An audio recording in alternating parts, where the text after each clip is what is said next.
Okay, the time is 10:39. It is Saturday, April 24th. I'm calling this virtual SCC meeting to order. Madam Secretary, can you call the roll? Yes. Okay, Chair Evan. Present.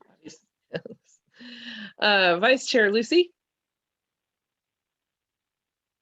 I think I saw Present. her. Yep, Okay. I'm here. I just can't get my mute button to work. Yeah, I'm slow on it too. Okay, I'm here. Treasurer Michael. Present. Political Director Jared. I'm gonna say absent. Our IT Director Chuck Hagerman.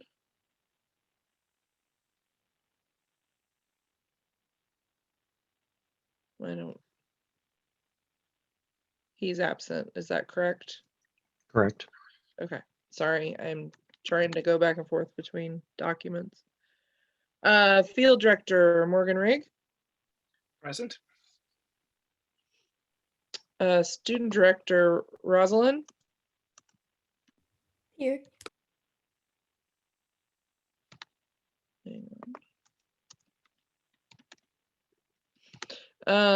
District 1 Chuck.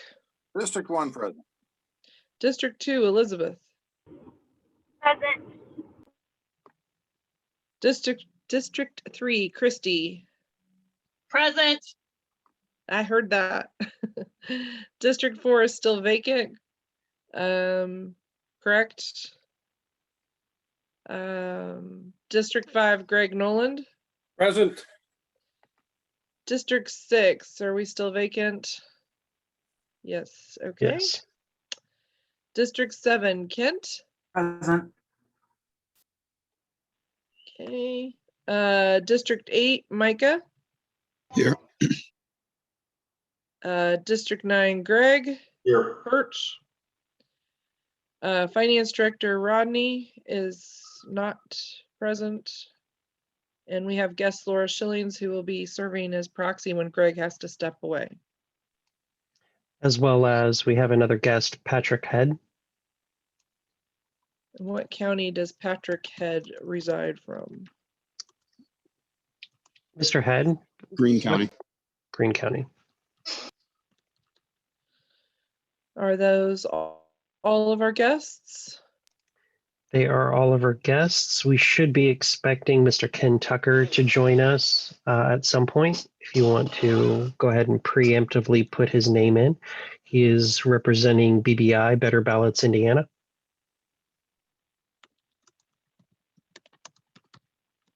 Okay, I have added him to the list.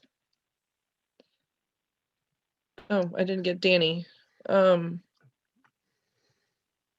Sorry, Danny. Okay.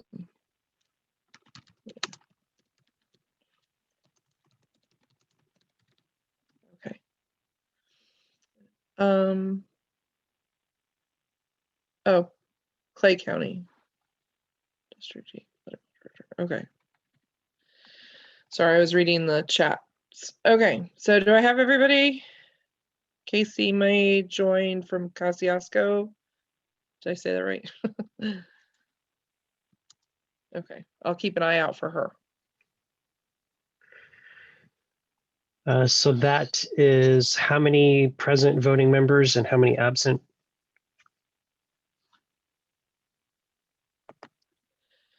One, two,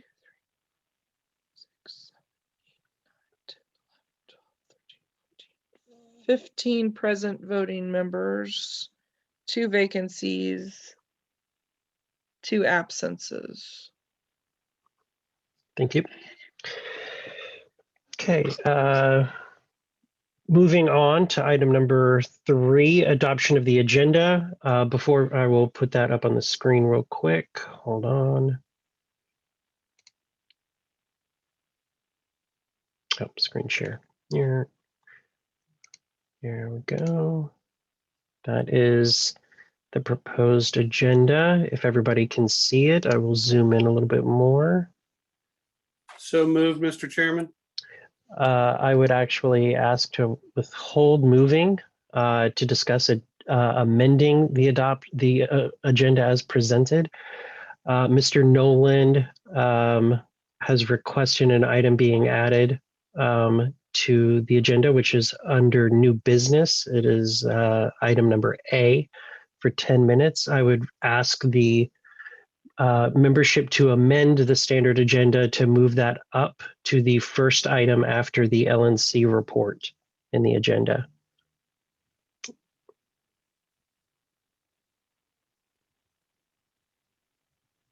I would entertain that motion. So moved. Moved by Lucy. Is there a second? Second. Okay, second by Morgan Rigg. Without objection, move to accept the agenda as amended. So All moved. those, okay. So hearing no objection, the agenda is amended and adopted.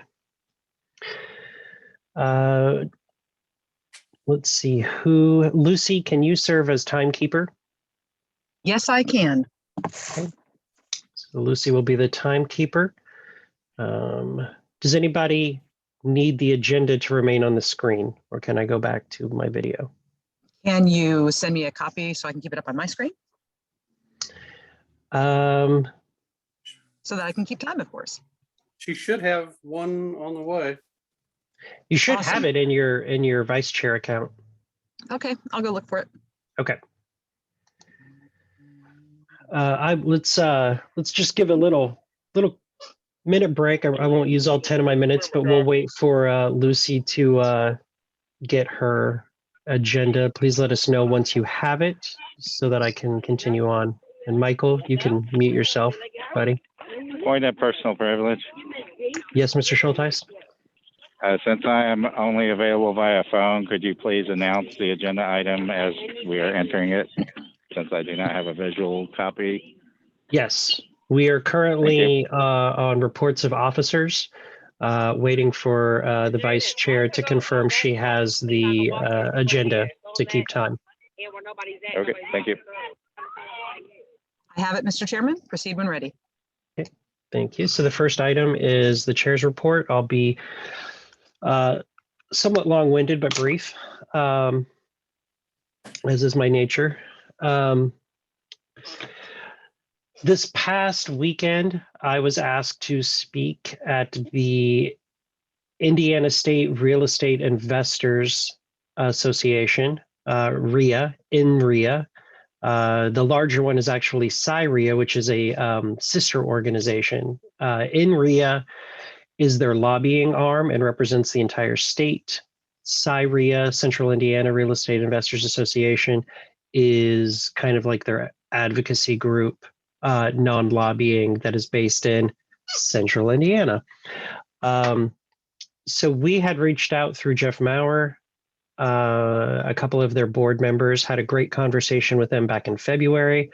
They really liked what I had to say and how I presented it on property rights. So they asked me to come and speak on property rights as a political movement to their membership. We were there all weekend. We helped them set up. We actually helped them fundraise because they were doing not a great job, and helped them raise a little over $8,000 during their dinner. And they've invited me to come back to speak to SCI-RIA, which is a much larger group, as well as to come to another private meeting of the in-state RIA group within the next couple of months. We made a lot of great connections. A lot of people who are very concerned with property rights in Indianapolis and the state. I actually was able to show them a Facebook post from members of the Indianapolis Socialist Democrats of America chapter, who are doing trainings to send people door to door in Indianapolis to help them fill out the CDC form so that they don't have to pay rent and can't be evicted. They also held a meeting to discuss forcing tenants unions in Indianapolis. I was actually able to sit in on that phone call, even though they don't know it. They do now because this is being recorded.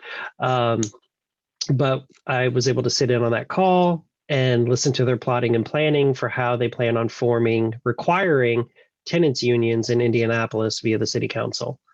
So I brought that up, talked to them about it, and said, listen, nobody likes you. You are property owners.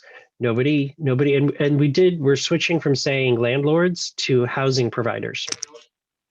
But nobody likes you. You're fat cats. You're all rich, greedy people who are slum lords.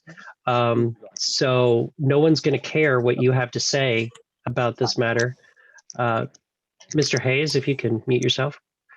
So I will mute you. So no one cares what property holders have to say. So you have to galvanize other people who are concerned with property rights to get them to go and speak on your behalf. And neither the Democrats nor Republicans care. So come be with us because we care. So it was a great meeting. Earlier in the week, I actually, again with Jeff, he's basically my new husband. We drove around the city looking at various properties as potential headquarters for the Libertarian Party of Indiana. Mr. Noland actually contacted me last night about another potential property. And so we're going to be following up on that. There's no decision made or anything like that. It's just, very looking things up, checking them out, and contacting property owners, going through that process. Once we have an idea for a property, if it's available, if we can get it, if we know what the costs for, move-in are going to be, if we need to remodel or anything like that, we'll present it to the board, to the SCC, and then start fundraising for that specific thing. But we won't move into a place, as I pledged before, we won't do things unless we raise the money to do them first. So that is basically my chair's report at this point. So I will cede unless there are any questions. Does anyone have any questions about my activities as chair? Before I recognize Mr. Williams, I will also say that we did receive from Marion County the checks for all of the counties, the new affiliated counties. So we have $100 checks for everybody. I have not yet sent them out, but I did receive them. And actually, I will say that the treasurer, who I can't remember his name, Mr. Williams will be able to tell me in a minute, actually drove all the way up to the Real Estate Investors Association in Carmel to bring me those checks on Saturday. So I do have them, and they will start going out this week to the counties, the newly affiliated counties. So thank you, Marion County, for that. Mr. Williams, was that what you were going to say? No, I was actually going to ask, REA, is that REA, RIA? It is REAI, Real Estate, or hold on, REIA, Real Estate Investors Association. Okay. Let's see. And as far as the treasurer is, his name is Zachary Jones. Zachary Jones. That would be correct. Any questions for the chair on the chair's report? There will be other items. If you look at the agenda, there are other items that we'll be talking about that I decided to leave out of the chair's report specifically to address them in their agenda time. Mr. Nolan. Are you sending the checks to the county chairs or the county treasurers? I'm sending them to the address that we have on file. So more than likely, it is probably the county chair. Thank you. Any other questions? Okay, hearing none. Secretary's report, or secretary?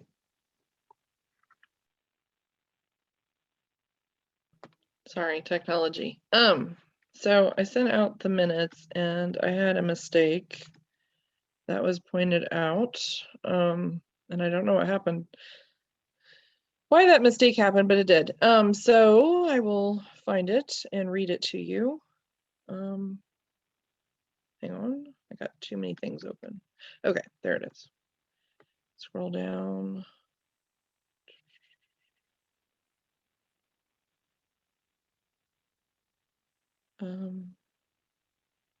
And I'm sure you guys caught it too if you read it. The Tabor project. So the actual motion, which I believe was made by Greg Nolan, but we're not entirely sure. We didn't double check. So if you made the motion, let me know so I get that accurately recorded in the minutes. Move to authorize up to $10,000 for the creation of a taxpayer's Bill of Rights constitutional amendment video and call to action campaign. I don't know why that didn't get recorded properly, but it has now been updated. Are there any other changes to the minutes that were sent out? Not that I noticed. And I did actually read them this time. I do make mistakes. Feel free to wipe clean your camera lens there too.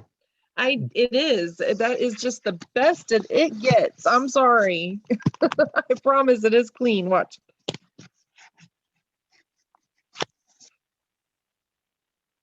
So. You're just really blurry for some reason. Okay. Yeah, it's a really old laptop. I apologize.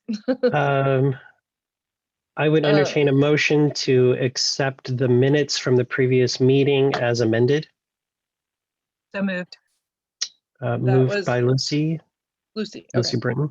Is there a second? Second. Seconded by Miss Avery. I will do this without objection. Okay. The minutes are accepted without objection. Do you have anything else, Madam Secretary?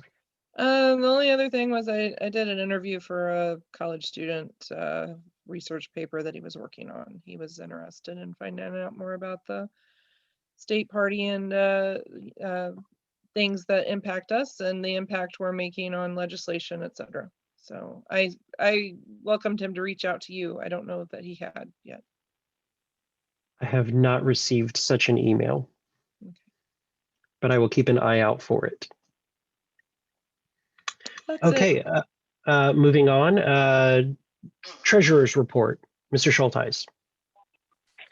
Across all of our accounts, we currently have $54,797.46. Our accounts payable is $4,810. $2,000 of that is the training for the state convention.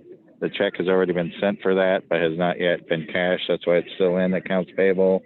And I also noticed that the check for payment for the triple membership for national of $1,700 is not currently accounted for in accounts payable. So we would need to subtract an additional $1,700 from our available balance. So our total available is $49,987.46 minus $1,700. So that would be $48,287.46.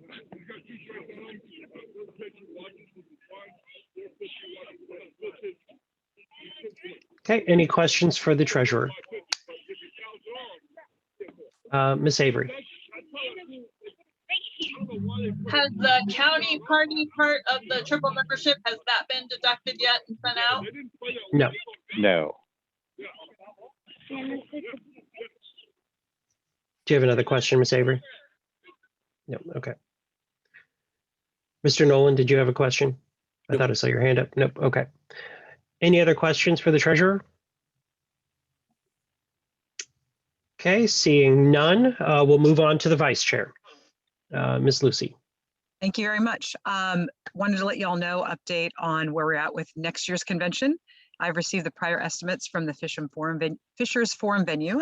Thanks to Danny for that. I did attend a rally in Bartholomew County. The group's a bit disorganized. When I got there, they'd already left, which was interesting. And they're organizing another one in Indianapolis tomorrow. So I'm considering whether or not I might even go. They did invite Mark Powell, who is not on this call, correct? I don't see him here. Correct, but this call is being recorded. Right. And I've heard that he will not be attending. And so that was driving my decision to potentially drive up to Indianapolis tomorrow. I've got some other business I could do there. So I'll let you know if that works out. That's really the most that I have to report. Is there any questions for me this month?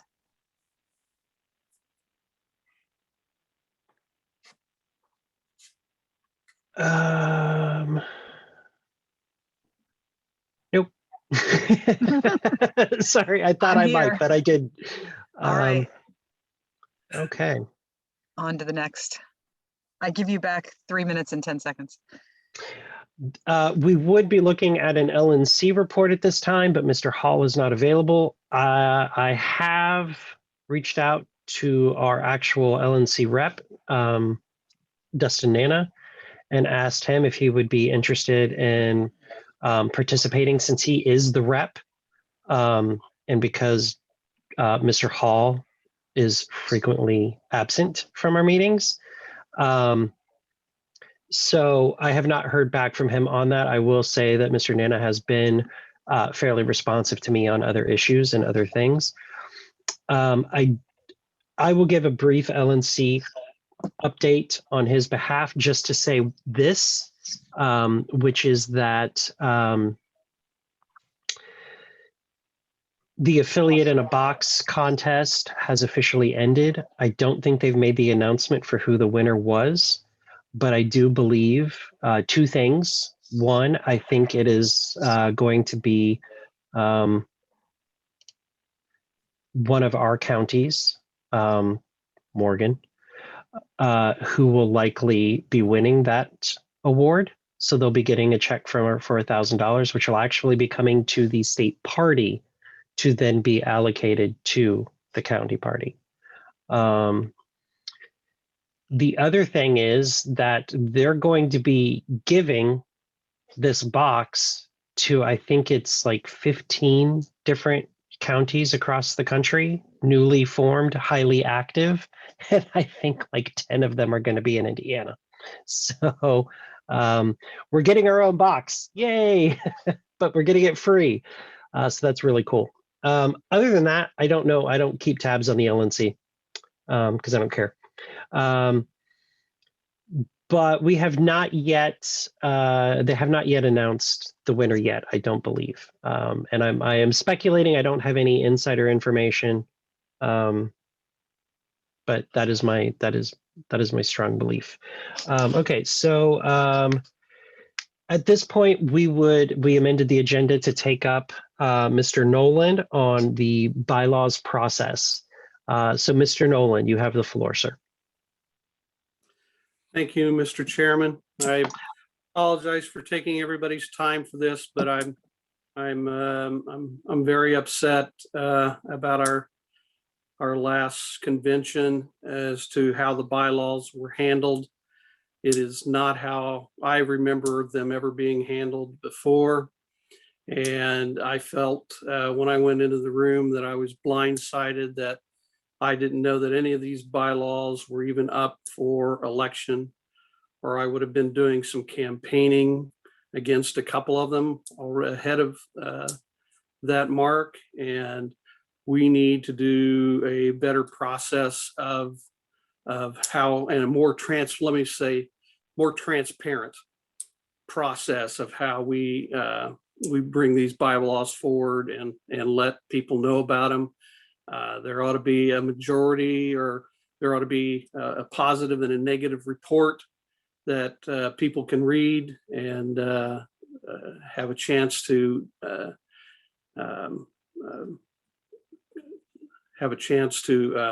think about it logically instead of the heat of people trying to get up and speak offhand.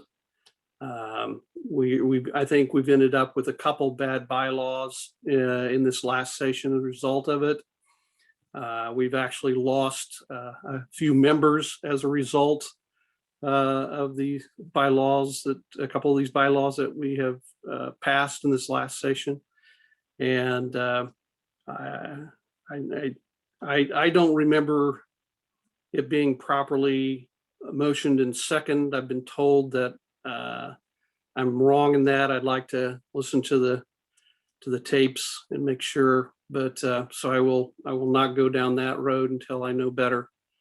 But in light of any of that, we need to do a much better job of transparency of these bylaws so that everybody has a chance, and we can have good dialogue and get good bylaws instead of some of the ones that we just received. Had some conversation with Evan. He's got some ideas on how we might do that.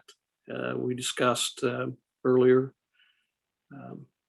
So I think we need, I don't know how you want to do this, but we need some kind of committee, or we need some kind of a bylaw process where we make these things transparent, because there's nothing in our bylaws or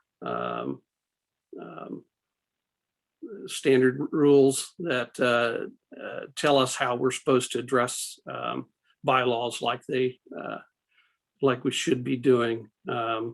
The way we're doing it was the way we were doing it was consistent with what National was doing, and all of a sudden I see that we're not. So I don't like the lack of visibility that happened to me. It'll happen to us at this last convention. So you have some ideas on how you'd like to proceed on that, Chairman? Do we need to get a committee together for that, or? So I presented, if I may, Mr. Nolan, after talking with you last night, while I do believe that the bylaws presented at convention were in order and were in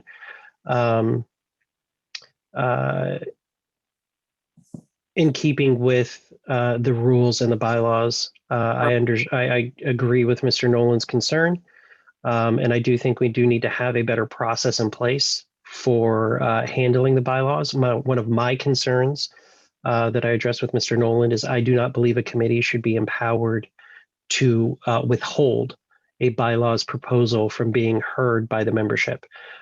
So after much consideration, I will share with what I crafted to be included in our standing rules. If the body wanted to take this up as a motion to amend this to the standing rules, I think it should be something that we present, maybe the first thing submitted to such a bylaws committee for them to work with to create an actual bylaws amendment as opposed to a standing rule, because the standing rule can be changed very easily. A bylaw cannot. So here is my suggestion for an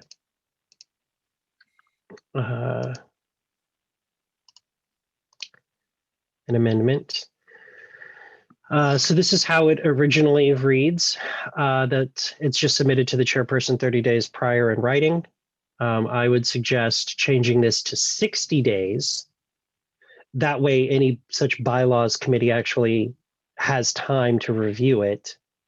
This would give them, under my continued amendment, would give them 15 days at the least. So if somebody submits on the 60th day prior to the business meeting, the bylaws committee would have 45 days, or would have 15 days, excuse me, to review, make conforming changes, technical corrections, and then make a recommendation in their final report to the SCC.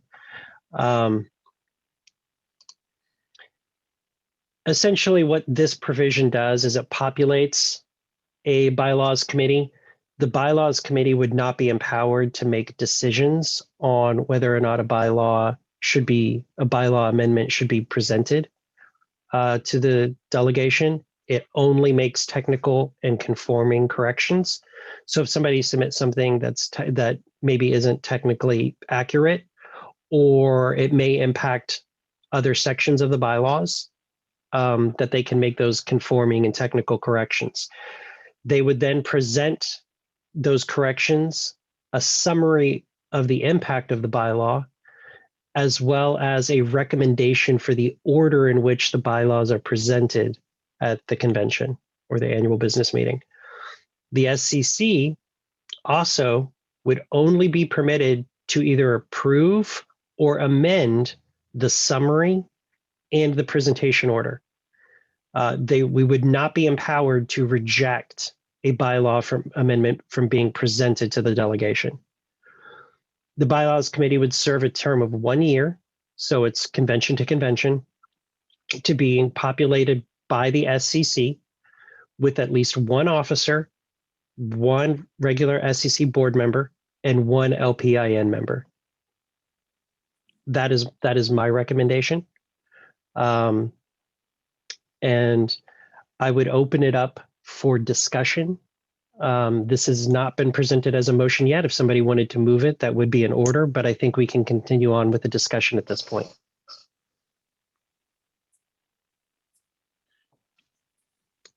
Please use I can only see a little bit here. So I'm going to ask, actually, can I do it this way? I think I can. Does anybody have any questions or comments? Christy, can you do me a favor and use the raise hand icon? Just so I can, okay, thank you. And then I'm going to lower your hand. Okay. Does anybody have any questions or comments or concerns? Is there anybody who thinks this is completely unnecessary or something that we shouldn't do? I'll recognize you in just 1 second, Mr. Nolan. Is there any significant objection to this type of motion? Okay, Mr. Nolan, if you'd like to speak. Yeah, I just wanted to thank you for putting that together. It's I think it will add a great deal of transparency. I'd like maybe not to address it at this meeting particularly. I'd like to read it over some more. At some point, I would like to see that the bylaws committee or the SCC at some point filter this out to the county chairs, and maybe even the delegates. I don't know. So it needs to be, to me, it needs to be more visible than just beyond the SCC, so that the counties have time to think about it before they ever get to the convention, as opposed to walking in and picking up the paper and go, oh crap. I think that that's something that can be added into this rule. But I think for good order, it would be a good idea for us to take something like this up now so that we can go ahead and propagate that and start working on that. Because I know there are people who would already like to submit bylaws proposals, even though the convention's a year away. It's already working, and I'd rather those people who end up getting appointed to it have ample time to ask questions, do research, everything they need. How we send a notice is something that I think we can take up to add to this at another time. Okay. And thank you, Mr. Nolan. We've reached time on your issue. Move to extend by 5 minutes. Is there objection? Hearing no objection. Is there a desire to move this amendment to the standing rules? I'll move it. Moved by Mr. Nolan. Is there a second? I will second. Seconded by Mr. Hirsch. Is there any additional discussion? Okay, hearing no discussion. Madam Secretary, and I will send you that as well in an email. Madam Secretary, I believe this should be, well, this has to be a roll call vote. So whenever you're ready, proceed to the roll call, please. Okay, give me 1 second to set it up. I'm finishing the motion part. And yeah, I will need a copy of the full amendment.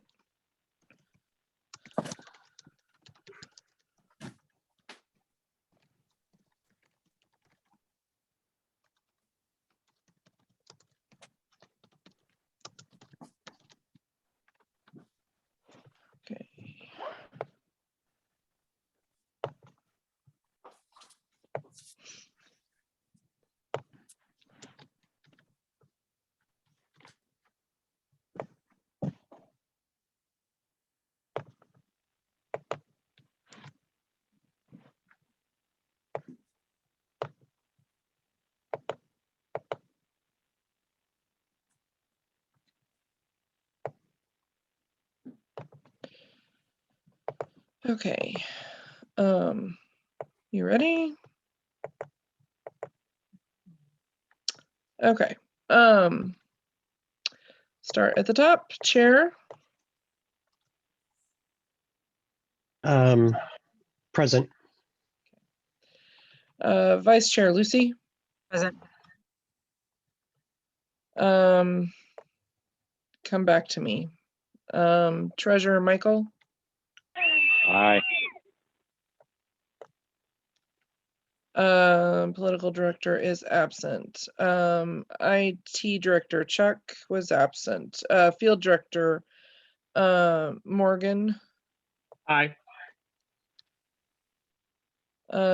Student director Roslyn. Aye. Let's see, District 1 Chuck. District 1, aye. District 2 Elizabeth. Here. Okay, do you want to vote or just you're abstaining or present? Yeah. I hope that's a yes. You broke up on my end. Let me know if it's not. Let's see. Christy, District 3. Yes. District 4 is vacant. Uh-oh.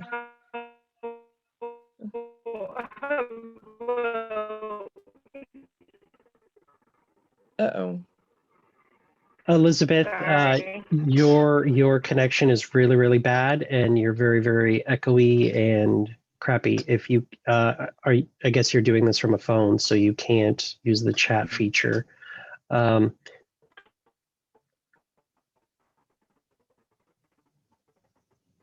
Well, maybe she'll be in a better spot in a minute. I'll just leave her blank for now. Yes. Yes, got She it. votes yes. I got that. Okay, and then- Sorry. that's okay. I've been there. Usually with the show announcer in the background. Let's see. Christy, you were a yes, correct? And now we're down to see District 4 is vacant and District 5, Greg Noland. Yes. District 6 is vacant. District 7, Kent. Aye. District 8, Micah. Aye. District 9, Greg. Yes.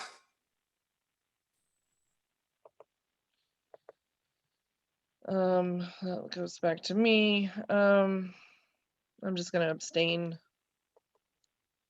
I will go ahead and actually use this opportunity to amend my vote to yes. All right.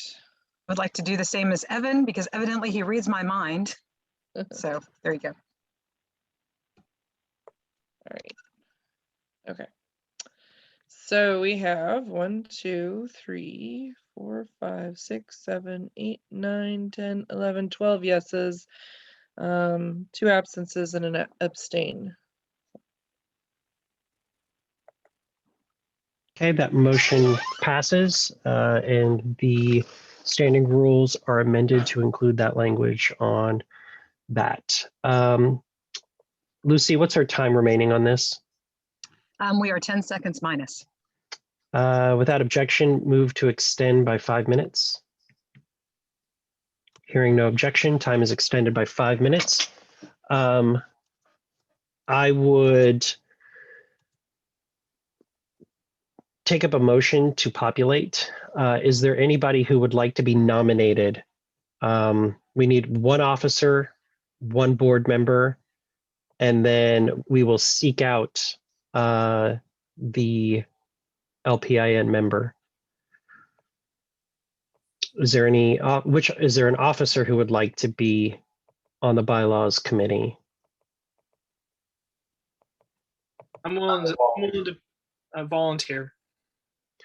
You're not an officer, but thank you.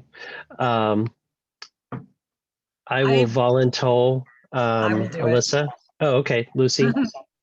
Actually, Alyssa would be better because she actually has experience in this area from being secretary for so long. yes, Good call, Oh, Lucy. I'm not Frank, guys. I know. Bylaws are not my favorite thing. Okay, so what is my official role in that? I'm just on the committee, right? I don't have to head it Yeah. up. Correct. You guys, the committee will decide the chair. Because in typical structure, if the chair appointment is not stated in the formation of the committee, then it's up for the committee to appoint their chair. So Mr. Morgan, Mr. Rigg expressed interest in serving as the SCC representative. Is there anybody else who would like to be considered for that role? Okay. Mr. Patrick Head from Clay County, who is the 8th District Political Director, has expressed interest as the LPIN member of the committee. I would take up a motion to appoint those 3 members to the committee. So moved. Moved by Mr. Noland. Is there I'll a second second? Seconded by Mr. Haynes. I'll do a voice, just all in favor. Say aye. Aye. Aye. Aye. All those opposed, say nay. Okay, the ayes have it. That committee is populated. I will ask Mr. Schulteis to please create a bylaws email listserv and to add those 3 members on them. Mr. Head, if you can put in the chat your preferred email address, we will get you added into that list. Could you please email that information to treasurer@lpin.org since I cannot see the chat right now? Yes, sir. We will do that. Madam Secretary, if you can include in the notes that it's, can you see what's written in the chat? I'd prefer, oh, well, since I'm bringing it up. Oh, wait, no. Yeah, you guys can't see that because I'm not screen sharing. Can you include Mr. Head's email as indicated in the chat? I'd rather not read it over a recording. Right, hang on one second. Okay, that's easy enough. Yeah. Okay. All right. Well, thank you guys for indulging on that and taking that up first. Moving on to the next item on the agenda, reports of directors, starting with communications. I'd really would like to get information from the counties and the districts on what's going on, potential candidates, events that are happening, any press that you guys are doing. I know that quite a few counties are doing the May 1st thing that Joe Jorgensen at People for Liberty is doing. It's like the Libertarian Day of Service, I think is the name of it, something like that. If you have those things happening, please get photos of the groups doing this in the county. Please send them to me so that we can include them in our newsletter. So that is all that I have for communications. Mr. Hall is not here. Does anybody have any questions about communications? Okay, hearing none. Jared Hall's not here. I will tell you that we're still working on our candidate selections, candidate recruitment and vetting.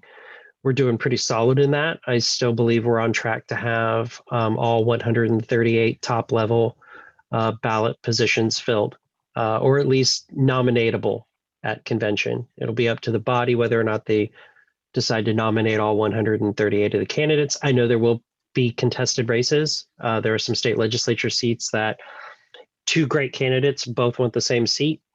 And so that's going to be a thing. So that'll be good. Any questions about political that I might be able to answer since Mr. Hall is not here? Okay, hearing none. Moving on to Field Director, Mr. Morgan. Mr. Rigg, sorry. Thank you, Mr. Chairman. I have a very short report. I was asked by the chair earlier this month to keep tabs on the Super Saturday events, which are being planned throughout the state. As of now, I have spoken with the district reps for districts 3, 7, 8, and 9. and I will be checking in on what's going on in districts 1, 2, and 5 next week. And that's all I have for the field director's report. Does anyone have any questions? I will say that Mr. Rigg did submit a written report, which was sent out in the email, and I would ask that that be included in the minutes for this meeting, as well as any other written reports. And thank you for doing that, Mr. Rigg. You are the only director who did so. So I appreciate that. And I'm looking at all the others with contempt and shade. Moving on, Rodney is not here, our finance director. Oh, Mr. Pullen. Hey, I just wanted to ask Mr. Rigg about, so when you're reaching out to the districts, are you looking to information from the district rep? Or are you looking for the state, for the county chair? What kind of information are you looking for so we can be prepared for you? It's any information about as far as like location, what kind of event you had in mind for that particular day. Do you have a venue set up, et cetera, et cetera. And it doesn't have to necessarily be the district reps. It's pretty much anybody that's involved in it, but I am primarily going to the district reps since they are officially the ones in charge. Okay, yeah, I just want to make sure you weren't waiting for us to hear from you, from us, and we'll be excited to hear from you. No problem. I'll be contacting you. So Sounds good. Thank you. thank you. Any other questions for Mr. Rigg? Okay.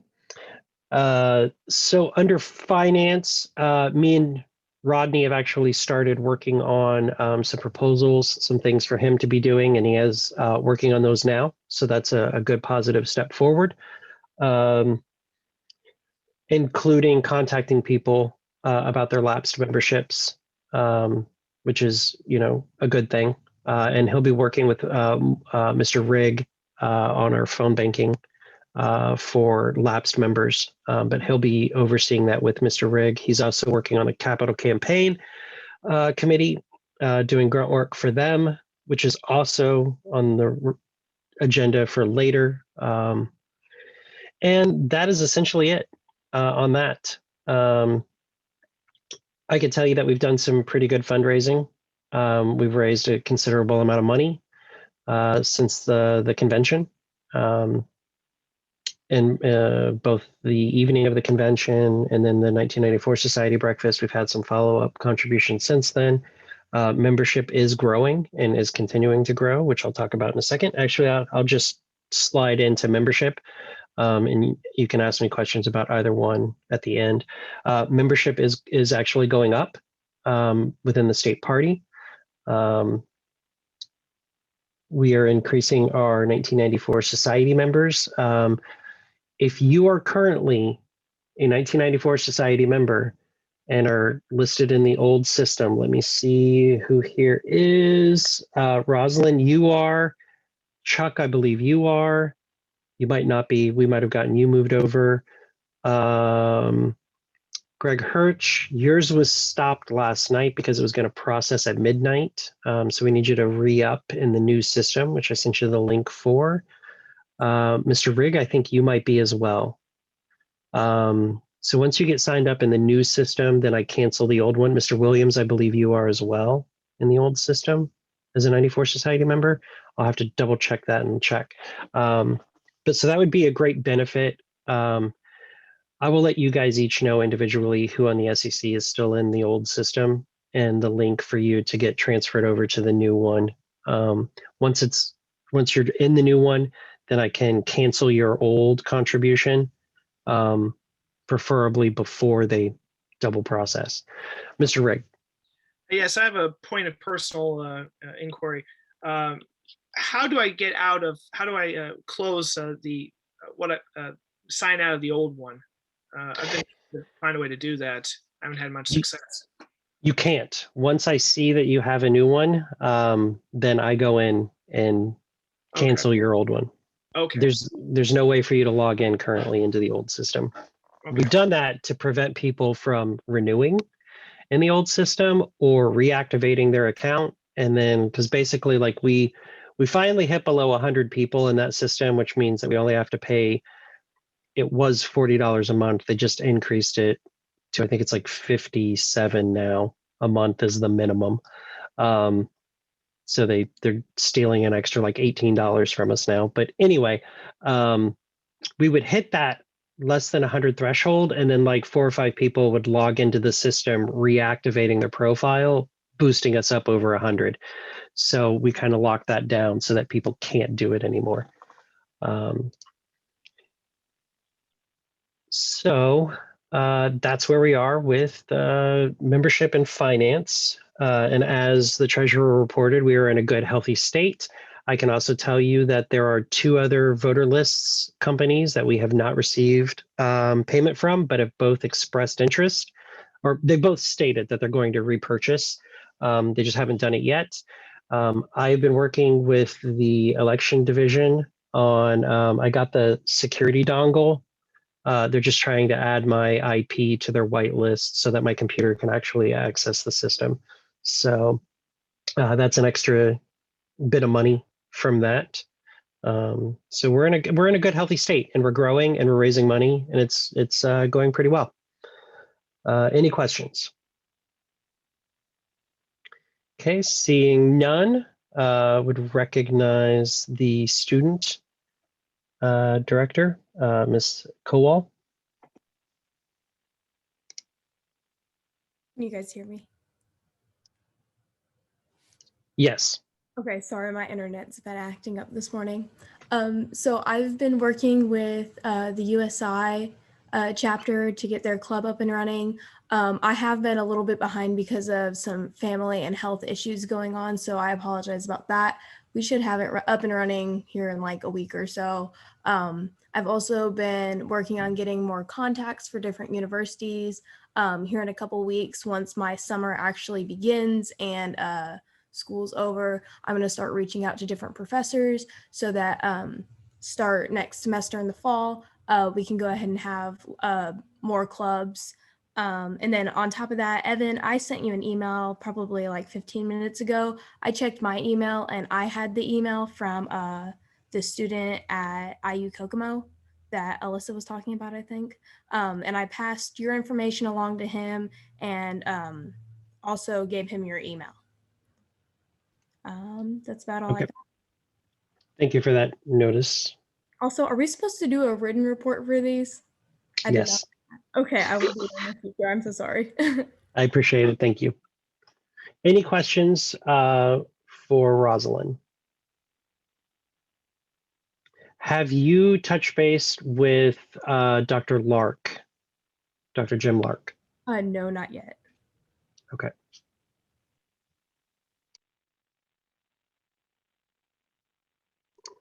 Okay. Next was IT, but I allotted 0 time for that. I will just say that I was working with Mr. Hagerman to get him trained on the CRM, and the day we set it up to do it, they were doing an update to the system. They were adding 4,000 contacts to the LPIN from the Joe Jorgensen campaign, and nothing worked. Nothing. And I was like, okay, well, let me try showing you this. And then that didn't work. And I was like, well, what's going on? And then I sent like 15 support tickets to the national IT team, like freaking out. And they were like, just wait until tomorrow, dude. We're doing like, they added like 200,000 contacts nationally, including creating new ways to search for those contacts so that you can actually search for people who were Joe supporters, and trying to make that easier to do. And so they were like, just, give us 12 hours. And they were like, we told you this was happening. And I was like, no, you didn't. And then I checked my email and was like, oh, you totally did. Okay, thanks. So we're going to start that process again. But Chuck's doing really good with it so far.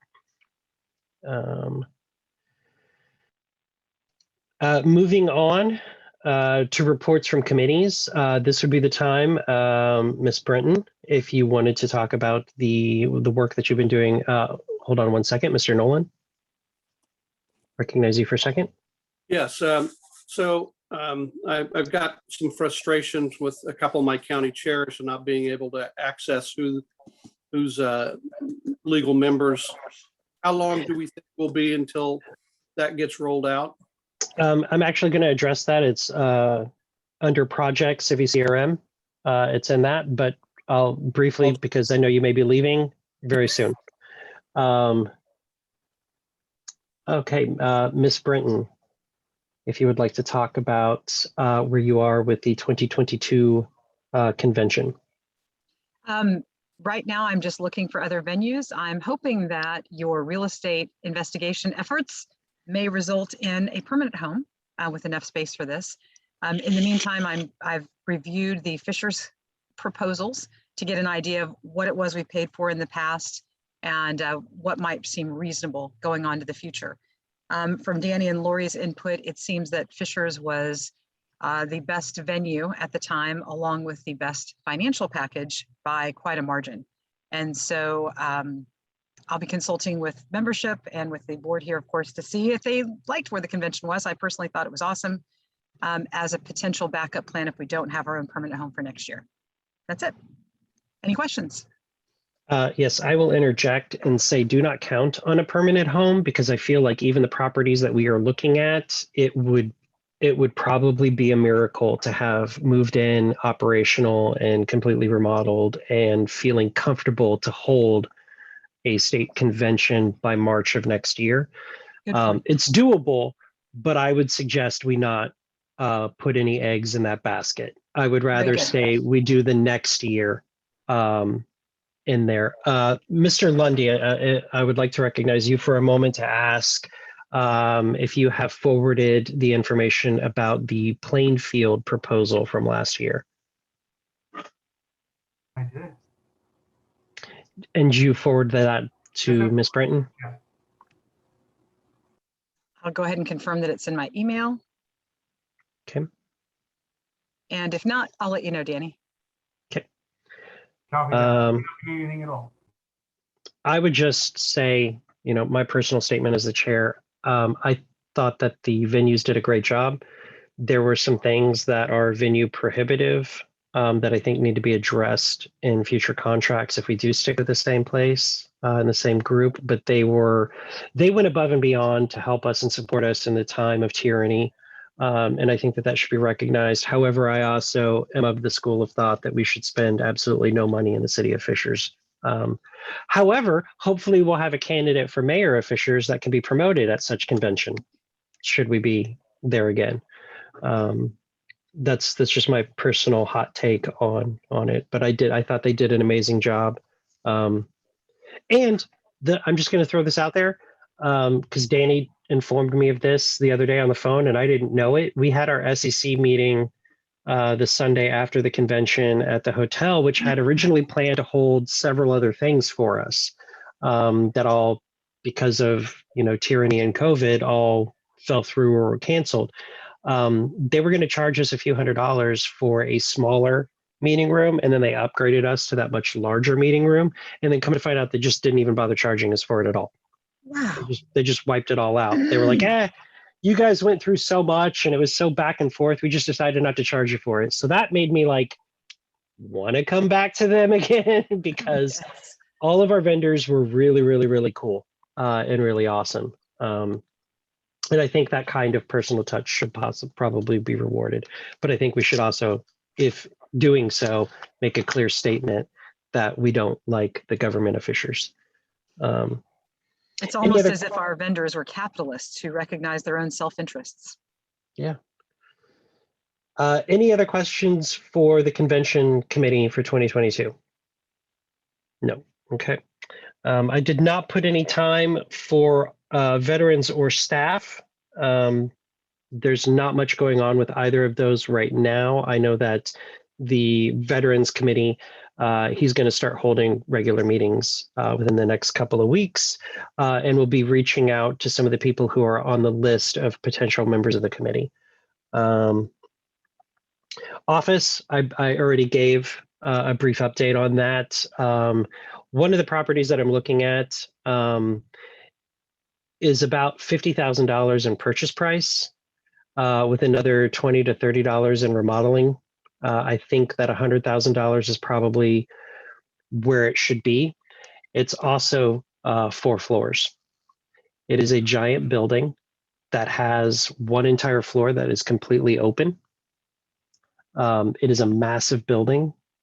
It's been vacant since 2016, but yet has virtually no damage because of the type of building that it is. The roof is actually a metal roof. So it's like this really big, thick metal thing. It's really exciting to see it. It's got a huge parking area and a grassy area that's about probably a half acre. So we could do like events and, you know, stuff like that there. And it comes with like 4 church buses, like the little vans with the doors that open because they're part of the property. So very interesting. It's a property that I'm investigating. It is up for tax sale, and I'm trying to redeem it out of the tax sale, or, you know, negotiate that, because, you know, we don't want to be taking people's property from the, you know, tax thieves. But we can help you avoid all of the stuff that goes into a tax sale by selling it to us. And there's quite a few properties like that. Mr. Nolan pointed out a property that's actually really close to my house, which would be awesome. And so he's coordinating with the owner of that property, who is very interested in having libertarians there in some capacity. So we're looking at a lot of things. You know, nothing obviously is set in stone. We're not going anywhere with any, you know, deals or anything like that. Anything that is going to come back to here, to the board, to approve the fundraising for. And if we fundraise and we get it, then we go to purchasing. But I think if we're buying a 4-story building headquarters with a parking lot and a couple of buses and a garage and an area that has that in it, I think we can get 100 people to donate $1,000, either in or around Indiana. When you break it down like that, I think that's very doable. Especially if they get their name on a plaque on the wall, you know, that walks in and they're like, these people are better than you because they helped us buy the building. Mr. Poland. Hey, just random silly question. Will we be paying property taxes, or are we exempt? We are not exempt from property taxes, and it is one of the things that I have considered, because there was a property that is 10.93 acres very close to downtown Indianapolis that used to be a religious school that, like, it's so cool and so big and just amazing and awesome. We fell in love with it looking at it. It's just this massive sprawling property that has a gymnasium. It's got, you know, all, like, classrooms. It's got an auditorium. It's got everything. There's actually a space where we could build our own indoor gun range. Like, the building's already there. It just needs to be secured more. However, the estimated value, the assessed value of it is $2.7 million. And as a commercial entity, we would have to pay 3% property tax. 3% plus assessments and everything. Yeah, that'd be right. We can get it for 40 grand, but it has to go to like a religious nonprofit or something like that to avoid the property taxes. I'm starting the cult of the vice chair. So if that would, our religious organization, is that the old Crystal DeHaan who took over Dr. Greg Dixon's property? No. The Baptist Temple? Ah, no. Okay. This is more closer to downtown. I mean, can we be both, or can Bill Levin get involved or something like that? I mean, I feel like there's an opportunity here. No. You can be the second church of Canada. There can only be one show, and it ain't going to be his. Right. I explored that. I started thinking about, like, you know, could my church buy the property and then rent it? You know, have part of it that's actually going towards our mission, and then rent it to the party. And after, like, seriously considering the tax implications and things like that, no, probably not. Not without ending up like, you know, Pastor Dixon. So, so it was just, you know, not something we're going to be able to do with that property. And the property taxes are just so high that it's not going to be worthwhile to really investigate that, because we're not going to be able to get that. We can't afford that level of property tax, honestly. Just like, that's way too much. Okay, any other questions about office?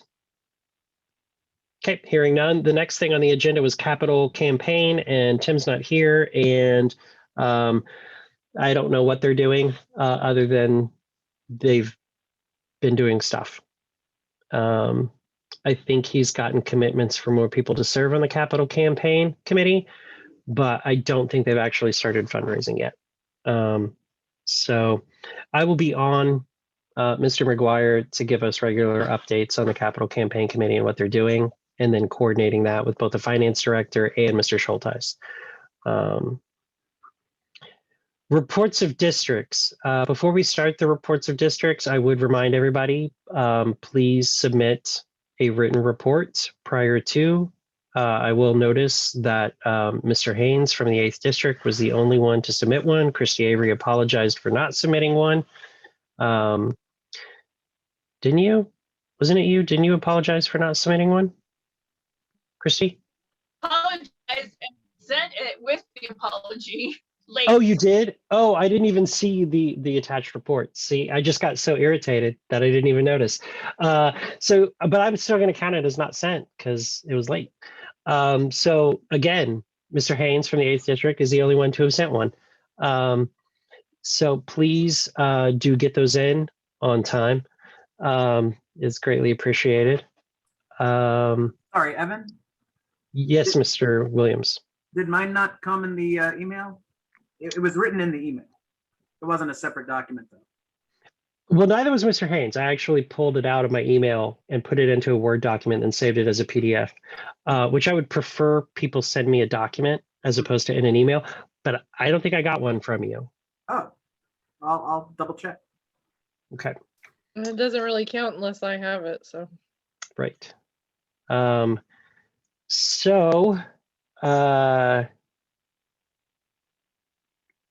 District 1, your unwritten 2-minute report, sir.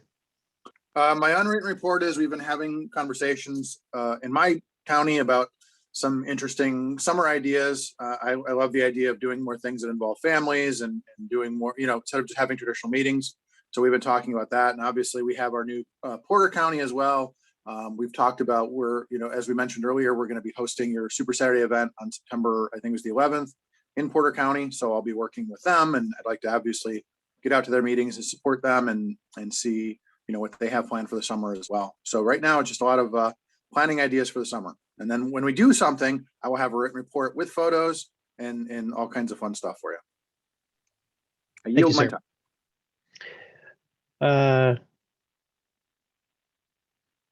Yeah, it was 4 days before.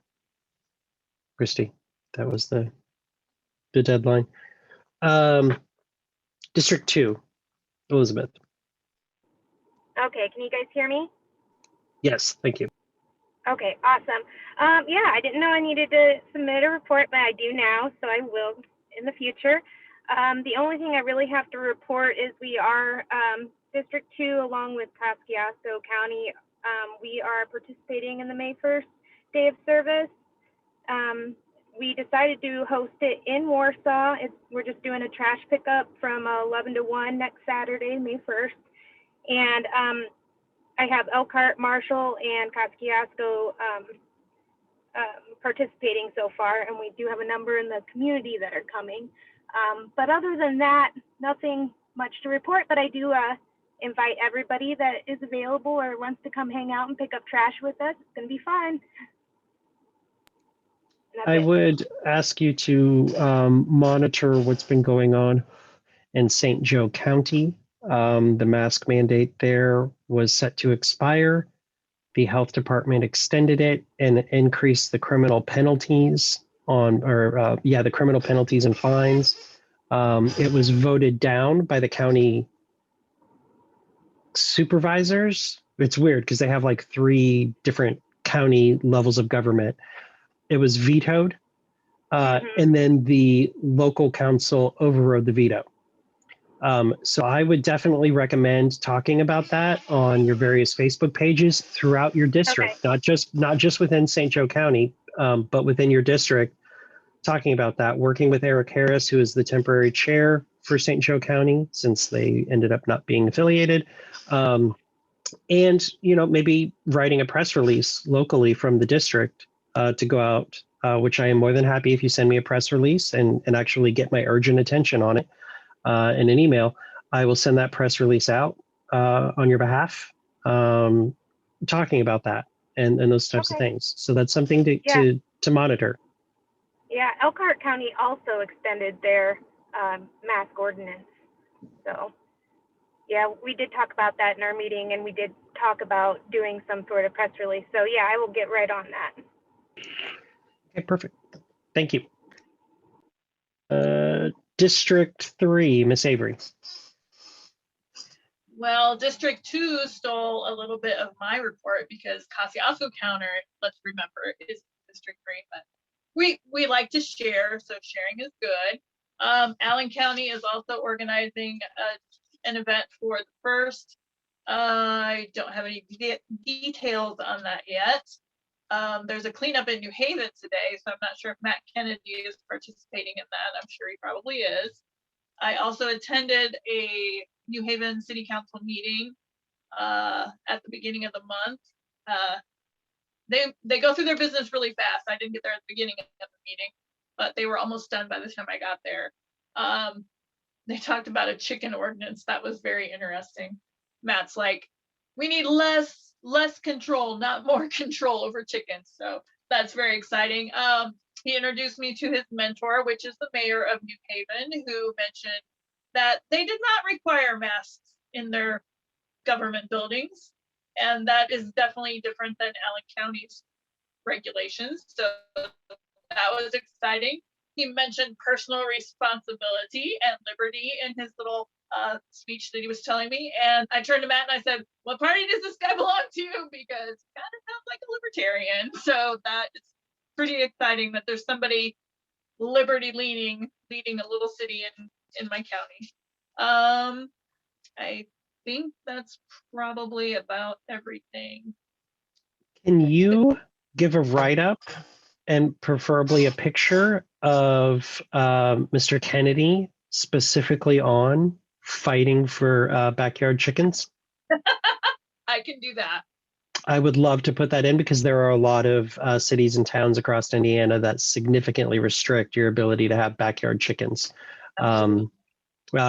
Greenfield, right down the street from me in Hancock County, actually restricts your ability to have beehives.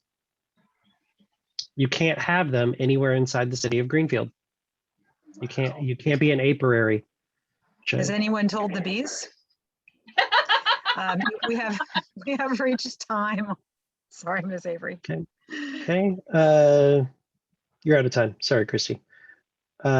District 5, Mr. Nolan. Thank you, Brother Chairman. All of our counties, all of our affiliated counties in the 5th District met, except for Boone County. Tipton did a teleconference that I was on, or a Zoom meeting. And so I'm still, Madison County had a meeting, but there were only 2 of us in attendance. So again, Madison and Boone are both still struggling. And I'm working on getting an affiliate organizing day for Blackford County. I got quotes from the newspaper up there for media blitz, and I'm gonna try and get maybe see what a couple radio stations will cost us. And thought we'd have a big day, maybe, and see if I can get Don Rainwater up there. So we're going to try and have a big first meeting type of a thing. So that's my report. Thank you. I'm going to give you guys my Calendly link. It is my online booking app. so that you guys can see, one, if you need to schedule one-on-one time with me on anything, you'll be able to do that. But also you can see if that day is full for me, so that if you have something like an organizing convention for Blackford County, if you're looking at 2 weekends and I'm available one of them, if you let me know and you book that in my Calendly app, I will come. So just FYI. Any questions for Mr. Nolan on the 5th District? Okay, nope. Good job. That's awesome. I think that the LPIN would support helping run those ads too. And I think that would go for any district that wanted to do the same. If you do the legwork to get the quotes, I think the LPIN would support putting money into running ads for, especially for organizing counties. Moving on to District 7, Indianapolis, Mr. Williams. Yes, thank you. So we do not have much to report at this time, but next week we will be having an executive meeting for the Libertarian Party of Marion County. That'll be on Tuesday, the 27th at 8 p.m. It'll be online, but also in person at Mashcraft in Greenwood. I'm planning on attending via Zoom because I don't really want to be in Greenwood at 8 o'clock on Tuesday. So if you want any more information or the Zoom link, just let me know. I'm just curious here. So the Marion County Party is going to hold their meeting in another county? Yes, that's correct. That was the choice of the chair. Okay, just making sure that I understood that correctly, making sure that the 7th District was still actually in Marion County. Just confirming. They are fleeing tyranny even for their meetings. Interesting.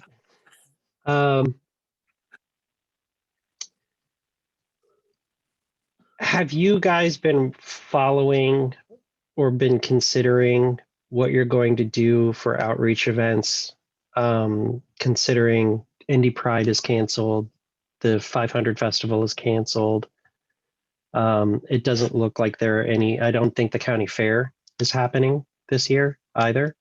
The state fair is apparently going to be happening, but they're going to be severely restricting people in. Have you been thinking about that at all? Because Marion County is our easiest way to getting press. Yes, well, I'm planning on Tuesday to bring up the our Super Saturday event in July. Running through some ideas. I've got some ideas for how to host the dinner. I'm thinking maybe an outdoor setting since it's going to be presumably nice with maybe potentially an indoor alternative. So, but I'm thinking cookout. That's what I'm thinking. As long as we can sell tickets to it, sure. Sure. Thank you. Your time is up, Mr. Williams. Mr. Nolan, did you have a question for the 7th District? I had a kind of more of a statement. He kind of spurred an idea in me with them moving their meeting down to Greenwood. It doesn't appear that we've got an intimate replacement for the 4th or the 5th District. I was wondering on a temporary basis if some of the other reps could swing over and do some of those. I would be willing to do a number of 4, 5, 6 counties in the 6th District and maybe pick up Howard in the 4th if so that they have some representation and communications from the SCC on a temporary basis until we can locate those. It just spurred an idea. It is not reflective of the 7th District. I apologize. I will just, if the body will indulge me for a moment, say that any district rep is more than willing to take on representation for any other county. You can work with those counties. I know that there are some counties that are technically in the 6th District, Mr. Nolan, that you've worked with and helped, and that would like to have your support and your leadership. As far as their official vacancy, I intended to come to this meeting this week with appointments for the 4th and the 6th. However, I did not get confirmation that the 2 people that were going to be nominated actually wanted to accept the position in time. And I think that was because of me. So I'm actually owning that it was my downfall. But with that, I do fully anticipate our first email ballot, here you go, Mr. Nolan, being approving the appointments of the 4th and the 6th. Since they're it's kind of a, not a, it's a default action as long as they're members, but just so that there's that recognition. That way they can go ahead and be seated, and then we don't have to go through any process at the next meeting. They can go ahead and start working. So look for that probably next week. I'd say my goal is to have that sent out by Wednesday of this coming week for the 4th and the 6th. But in the meantime, they're going to be new. So actually it would be great if Mr. Williams from the 7th and Mr. Nolan from the 5th could work with those new reps when they get appointed to help them with their counties. And I do know the Howard County would love to have your help, Mr. Nolan. Moving on to District 8, Mr. Haynes. Thank you, Mr. Chairman. I'm currently between events in the middle of Greene County, Indiana, so sorry if I cut out, but on May 23rd, we will have 50% of our counties affiliated. 6 of them have at least one public event planned out to July in their counties that district is helping to support. And the 6 are Vigo, Knox, Posey will be affiliating the 23rd. Du Bois and Davies kind of unofficially a little bit active. They're one of our ones that we're trying to affiliate next, but we'll be at 50% soon and being engaged out in the public and actually going to city council meetings. I'm pushing chairs to do that. Shane was actually interviewed at the last Knox County election board meeting about reducing voting places from 24 down to 12 and making some other changes. And so he got some good attention from that. I just came from the Vigo County meeting where they had some new people show up and got organized and planned some more events. In Vandenberg right now, today and tomorrow, they're doing the gun show, and the rifle that we're raffling is actually on its way down there right now to show to people. To date, we have raised just shy of $4,000 in selling raffle tickets, and that is going to have the district help support counties, here with their mission of running events, engaging media, paying for things. And yeah, that's the gist of it. We post them on Facebook, stay engaged there. So if you guys are free and want to jump in on some 8th district events coming up, then let me know. Mr. Haynes, first, thank you for submitting a written report on time.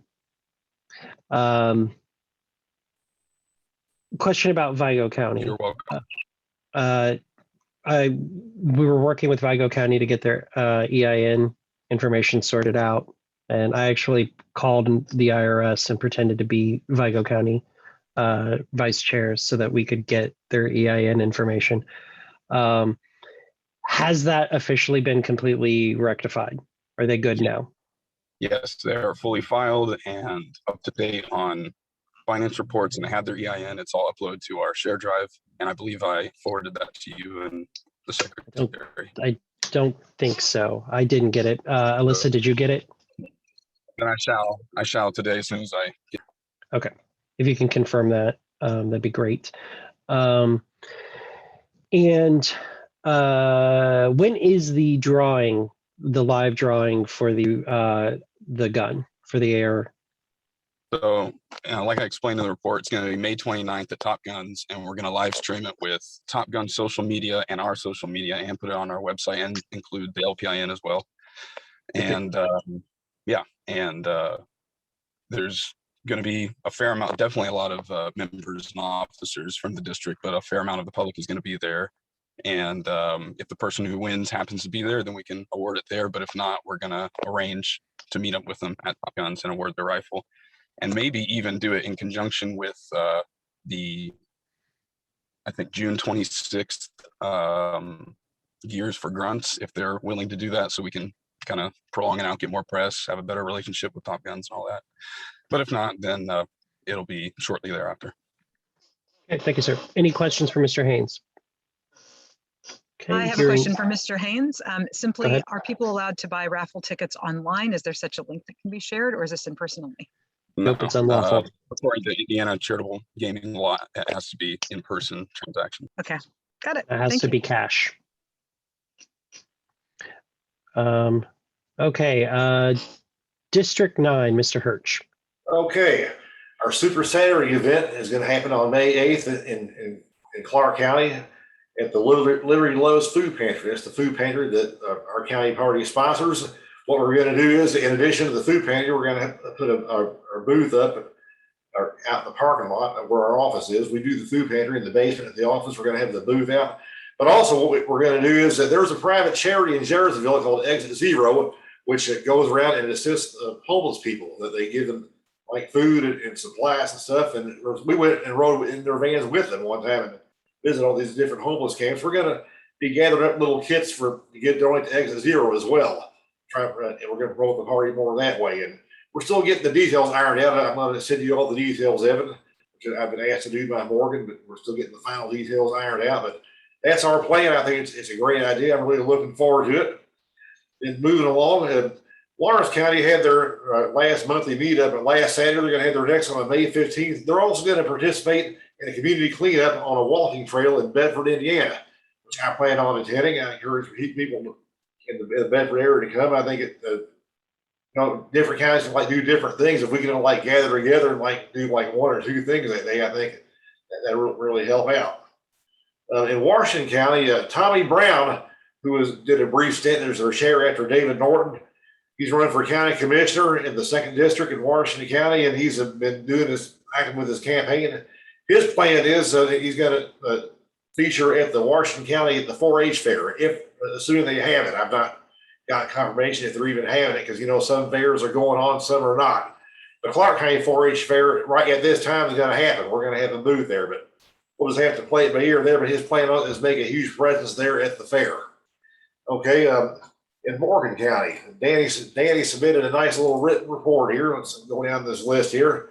Their 2022 candidate, Kristen Alexander, doubled her fundraising. She's raised over $1,000 so far. They've made a lot of onboarding kits. They're going to schedule meetings with members who have onboarding kits. May 1st, they're going to do a Mooresville cleanup day.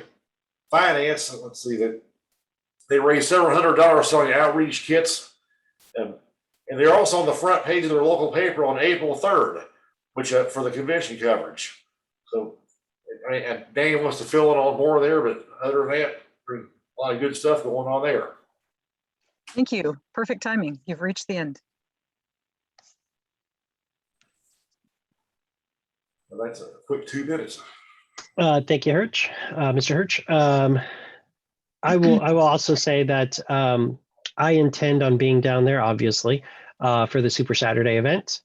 And I have a collection of items from our homeless outreach that we do. We have a lot of supplies that we don't use in our kit anymore, because it's just things that people don't want in the street up here. That might be very beneficial to some of your folks down there, and I will bring those with us. It's useful stuff that a lot of organizations use. It just so happens that people on the street here in Indy don't care and don't want them. Let me point out that the director of the Exit Zero homeless charity does not want donations of clothes. He specifically requested no clothing donations. Basically, what they asked us to do is like donate kits of snacks and stuff, and then we're also going to do toiletries. And things actually for homeless camps, things like batteries, that's a high demand thing for homeless people. Flashlights, batteries, toiletries, the travel size, but then full size bars of soap, full size things of toothpaste. We do socks. But yeah, clothing for most homeless outreach is a nightmare, because you have to clean it, store it, and then get people the right sizes and things like that. And it's really irritating. But but so I'll bring some of our stuff down. They can take what they want or not take what they don't want. All right, so that's it for the district reports. I'm going to mute you, Lucy, and somebody else. Who else do I hear? I think that was it. Oh, maybe it's Micah. Micah, I'm muting you. Okay. So next on the list is a 10-minute break. So let's take a 10-minute recess as per the agenda. 10-minute recess, everybody. I'm going to pause the recording.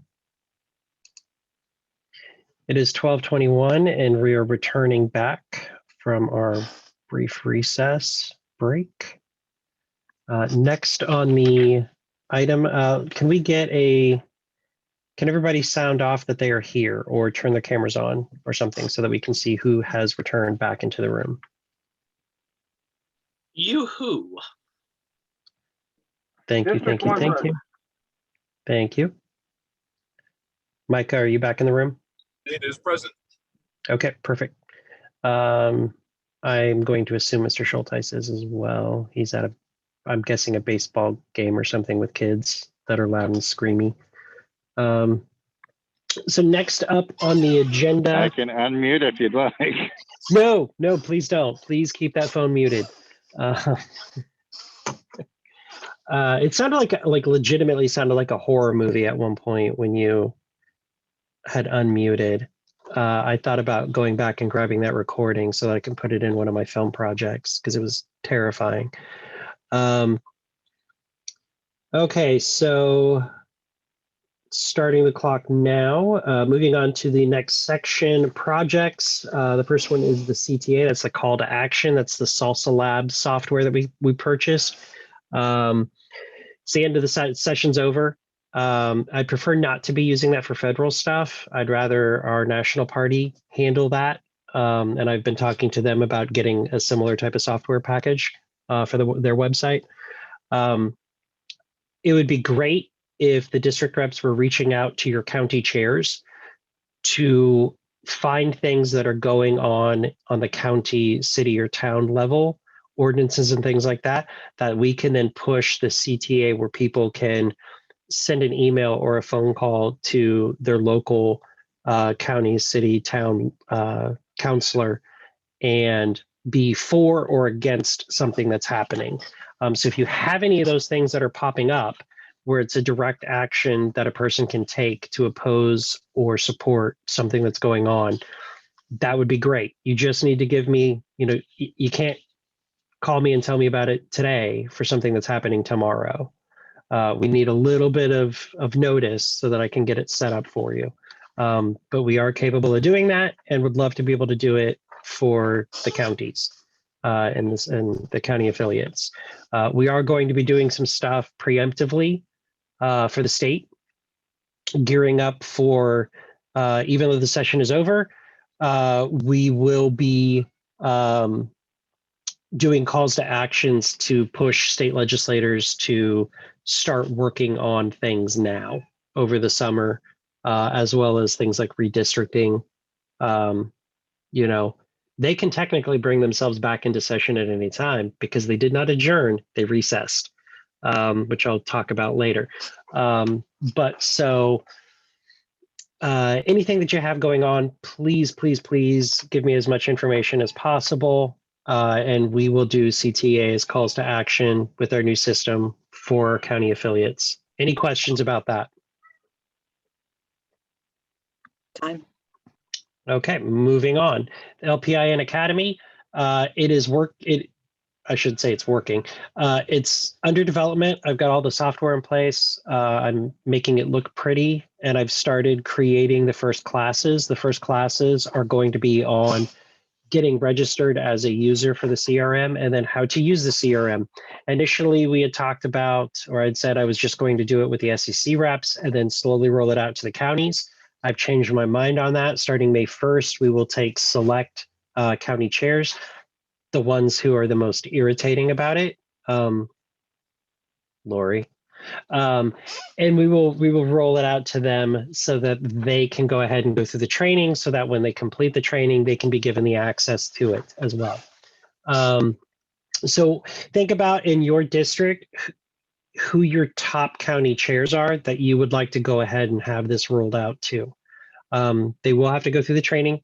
They will have to register as a user, and they will have to sign the NDA. Once that county chair is trained and using it, then we can start rolling it out to other members in their county who will also go through the training. That is going to be the process. No one will be given access until you have gone through the training. That way you're not inundating me or the IT director with questions that were answered in the training. Mr. Schultheis, you have a question. This was with the previous topic, the call to action. We did budget $5,000 for the software, and that was not accounted in my treasurer's report. So for future spending needs, subtract $5,000. Thank you, Mr. Schultheis. And I did forget to mention that they gave us a 1 month free to set up and try and play with and work with. So they had not started billing us yet. They actually just started doing that this week. I think they just submitted the billing request, and they haven't completely processed it yet because they apparently don't understand that we are a nonprofit but not tax exempt. We still have to pay sales tax and stuff like that, so they're doing that. So the LPIN Academy. And we're going to be rolling out other things. The first one is the training for the CRM, because that's the most critical, but we're going to be doing other trainings, like the training that Mr. Schultheis is going to be doing on how to be a good county treasurer will be done through that system. And he's going to start working on that coursework this week. He just doesn't know it yet. Any questions about the LPIN Academy? Okay, hearing none, moving on to Tabor. I've already started working on correlating the data from the finalized budget, which was finalized Thursday evening, the state budget, pulling data out of that to show how much money they're spending, all of the work that I had previously done. A lot of it has to be redone because the big talking points were on public safety and education. And while they stole an extra $2 billion from us and increased the funding to public safety and education. So all of those numbers have to be completely refigured. But I've already started pulling that data, pulling that information to start that process, and already have a basic, I don't want to say script, but a basic storyboarding for the beginning video projects within that. So that'll be fun stuff. Any questions about Tabor? The final language on Tabor, like what we want as a constitutional amendment, when we get to that point, I'll be submitting it to you guys, to the board, to approve that final language of what the LPIN is going to be pushing as a constitutional amendment in Indiana. Does that make sense? Thumbs up. Cool. Excellent. Civi CRM. We've had a whole lot of changes to Civi CRM in the last 2 weeks that only I can kind of see. And Danny can see as well, because he's also in the system. And Michael.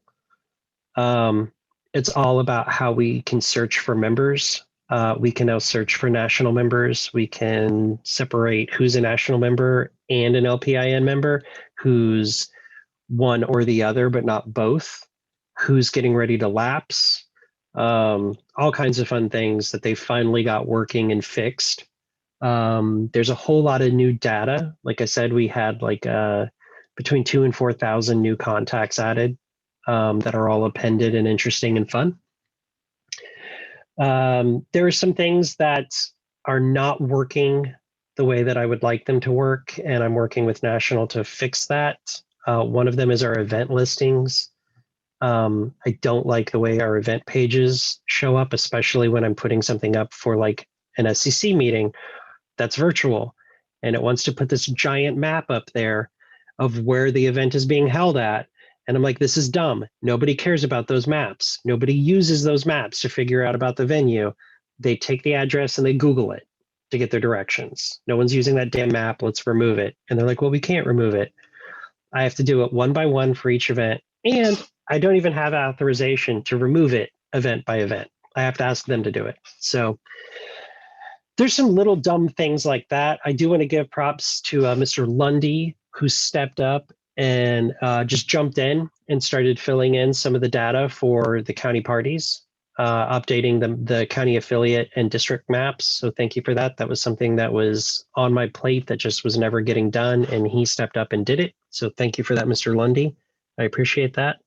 Any questions about the CRM?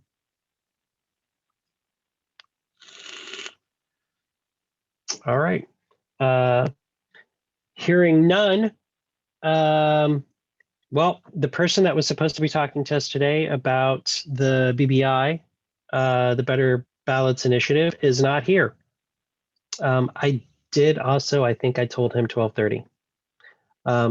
Is there any objection to moving to new business and coming back to unfinished business should Mr. Tucker arrive?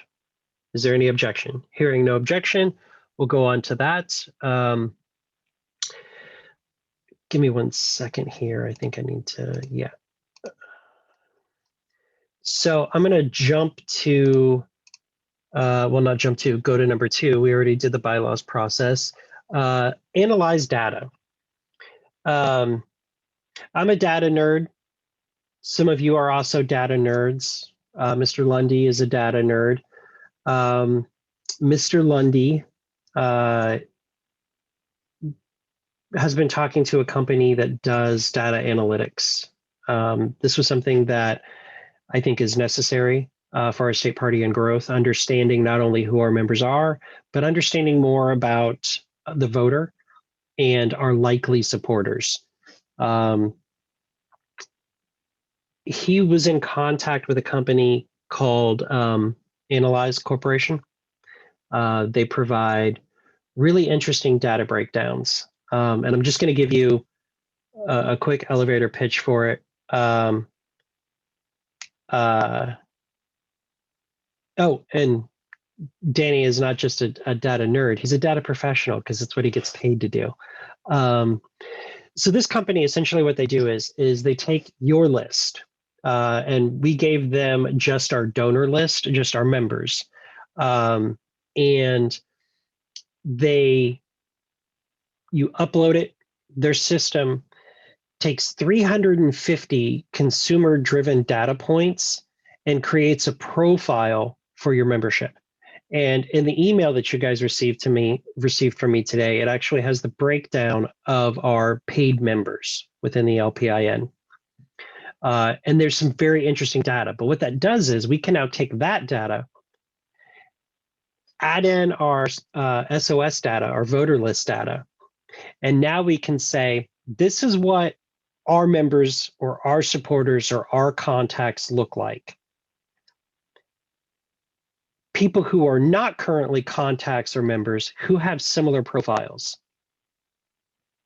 That means they're likely to be with us. Now we can individually target them. We can break them down by segments. We discovered in that data that our largest group segment are power couples. We have a lot of young power couples. However, while the relationship is designated as a power couple, we only have one of the partners. So like Time? we Can have, we've reached time. Can we extend by another 5 minutes? move This to is extend fascinating. without objection by 10 minutes. 10 minutes. Ooh, good. Hearing no objection, time is extended 10 minutes. Anyway, so they, that data, we were able to see that we only get one of the couples. We don't get both. And as it should go without saying, it's typically the guy. Well, now we can take and we can say, well, let's only look at our females, members and contacts and supporters, and run that against the female list of voters and see who those people are. But now we can also contact females. I'm going to throw somebody under the bus here and say, Lori, we can contact Lori and say, hey, Lori, what brought you into the party? Why are you special? but better yet, how would we, if you weren't a member, how could we get your attention? How could we make you feel welcome in the party after we got your attention? And what could we do to keep you in the party, aside from keeping the incels away from you? Which is probably like top of the list. But get that data from the women in our group and say, what can we be doing better to recruit women into the party, and then to make them feel welcome, and then to make them being part of the table. So lots of really amazing data here, and we can drill this down on a precinct level. And we could run it against any lists that we want. My experience has been buying a static list, which is a one and done, you get it one time. Multiple campaigns that I've been involved in, we paid anywhere from $60,000 to $150,000 for that list one time. It's non-changeable, non-updatable. There's no, they just give you the numbers. They don't give you a report.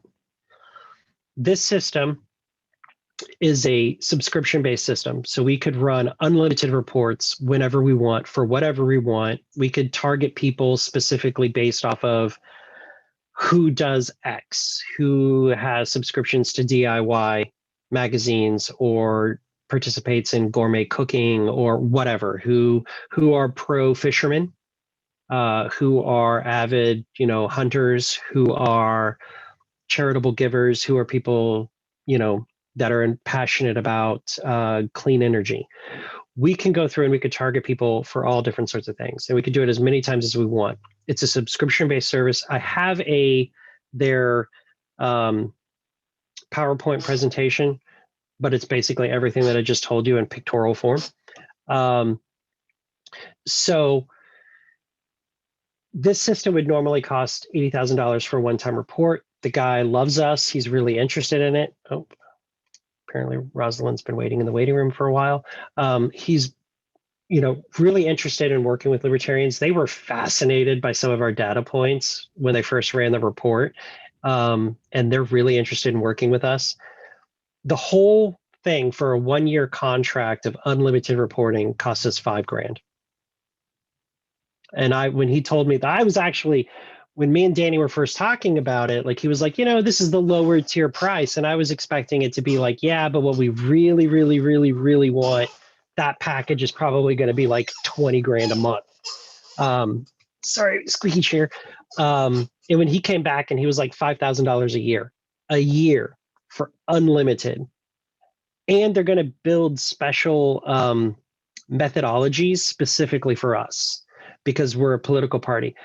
They did this for a Republican congressional candidate in Pennsylvania, who this was his second time running. The first time he ran, Danny, it was less than 5% of the vote he got. And the second time he ran, same scenario, same district, same everything, almost got 50%. It was like 47%. I believe he was running against an entrenched Republican incumbent, and he got six. So it was a primary race, right? He got, I think it was 16.5 or so the first time, right. And then 49.5 was what he got the second time. Yeah, all the difference was they had this data and they targeted people based off of that data. When I was working in Phoenix for Nick's campaign, and I always talk about, I knew that we had to get 41,000 votes to get into the runoff. This is the data, not this company, but this was the type of data that I used to target our 40,000 voters. So this is exactly the same thing, only unlimited and much easier to use because it's actually a system as opposed to a giant Excel spreadsheet that requires server power to operate and open. But so I'm really excited about this. This is something that I want the SCC to end up authorizing us to be able to use and get. I think it's fabulous. Not only can we target donors and supporters, but voters, potential members. It's fascinating. How are we doing on time? 4 minutes. Okay, without objection, I want to extend time for 5 minutes so that I can recognize Danny to talk about this a little bit more. Is there an objection? We're actually ahead of schedule, so any objection? Hearing none, time's extended an additional 5 minutes. So that's 9 minutes total. Mr. Lundy, would love for you to jump in and give some comments and your perspective. Well, I mean, so that's the fun part. I mean, Evan laid it out pretty well, is that most of these places, they're like, hey, here's a list. And if any you guys remember the list we used for Rutherford's campaign a few years ago, there were problems with it, right? Like it had Rex Bell as a hardcore Republican. All these other metrics, all these other data lists we can buy are geared to the two-party system. It's meant to get out their base, not find a libertarian. No one's ever tried to find what does a libertarian look like and then apply it to the voter list and say, okay, which of these voters match what a libertarian looks like? And that's what we're going to be able to do. And like Evan was talking about it, I saw in the comments, this Ladies of Liberty brunch idea. Imagine we can load up just our female members. We can build a profile for what do they look like versus, like getting rid of what people, me and Evan look like, right?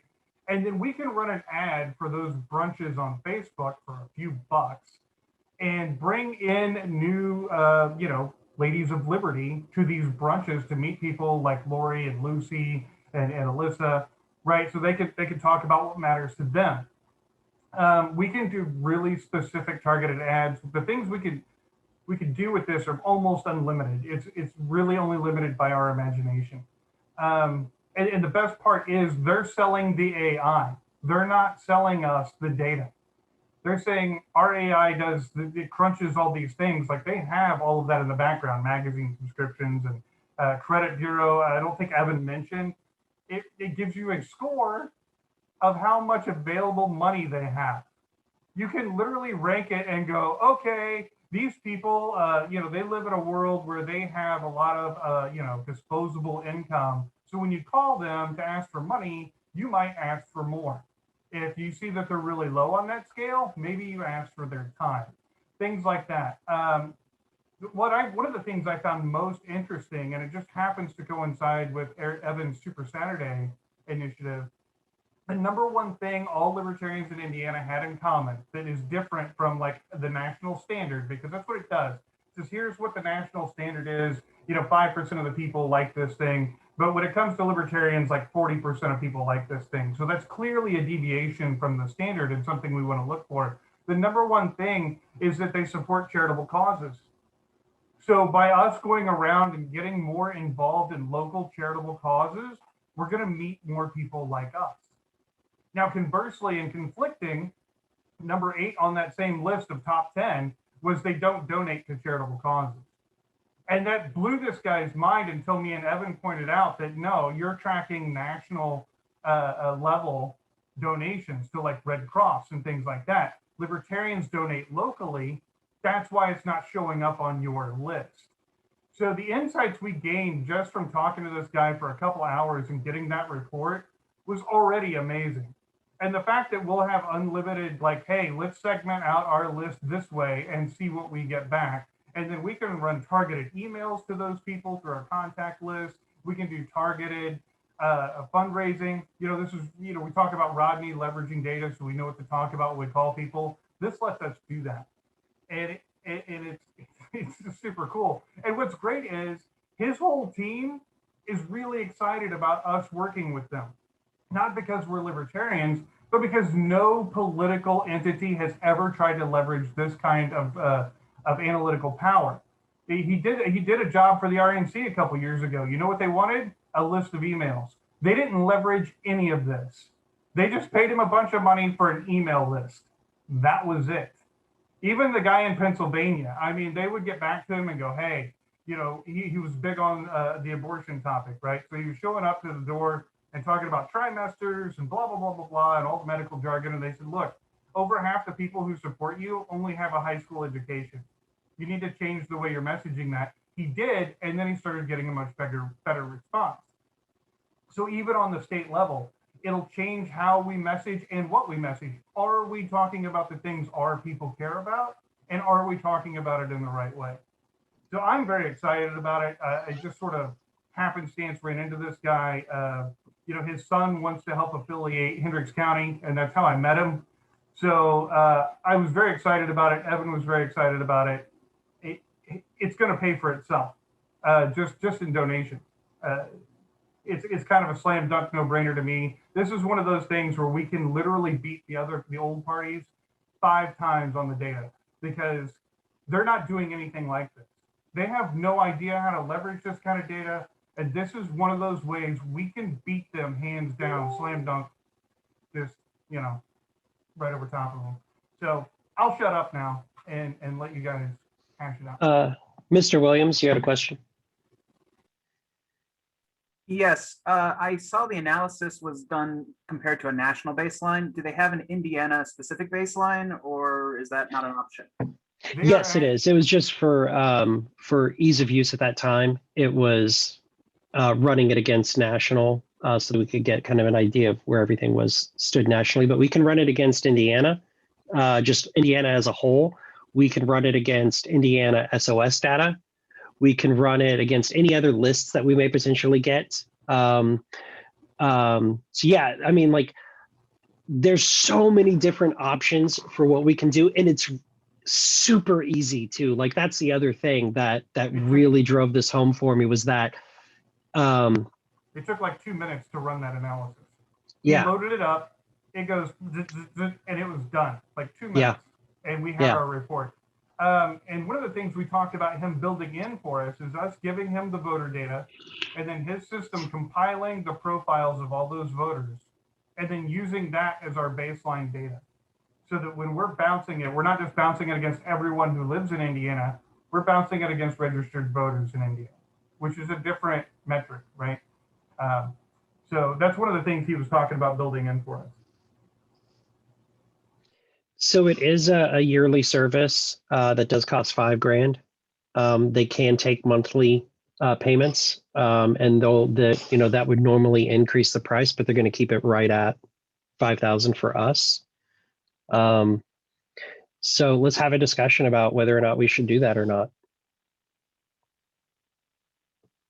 I would first ask Mr. Schulteis, assuming no additional fundraising, which of course is not going to happen, but let's assume that, are we financially capable of doing was it like $419 a month, or a one-time $5,000 payment annually? Yes, the current state of our affairs, we would be able to cover either method of payment. Thank you, sir.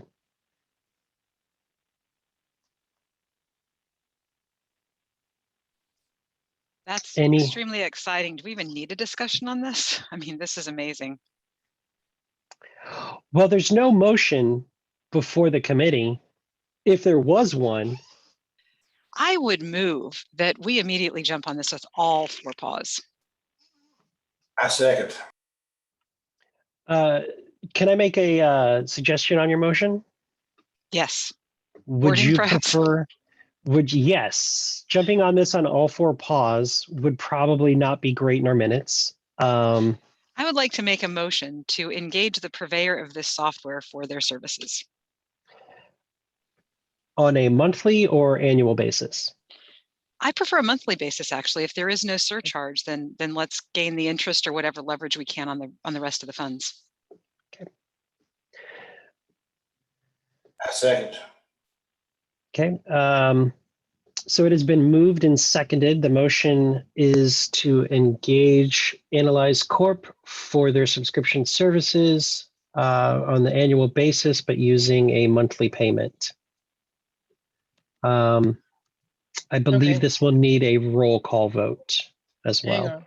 I'm Okay. still sorting through that motion. So, because I had the one written and then I had Lucy's. All 4 paws? You had jump on this on all No, 4 I paws did written? not. I did not put that. I was trying to translate it into something usable, and then you came and translated it again.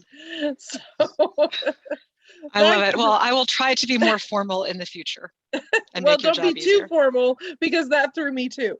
So in standard English, let's see, we're going to engage is it Analyze Corporation? What Analyze Corporation. corporation? And how do you want me to word that? Monthly subscription? software monthly An subscription? annual service with a monthly payment Okay, hang on.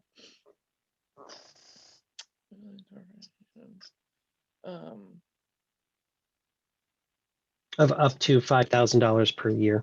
Make sure to include that. All right. Just read it back the way you want me to write it. Move to authorize a $5,000 expenditure to engage Analyze Corp for data to be paid monthly.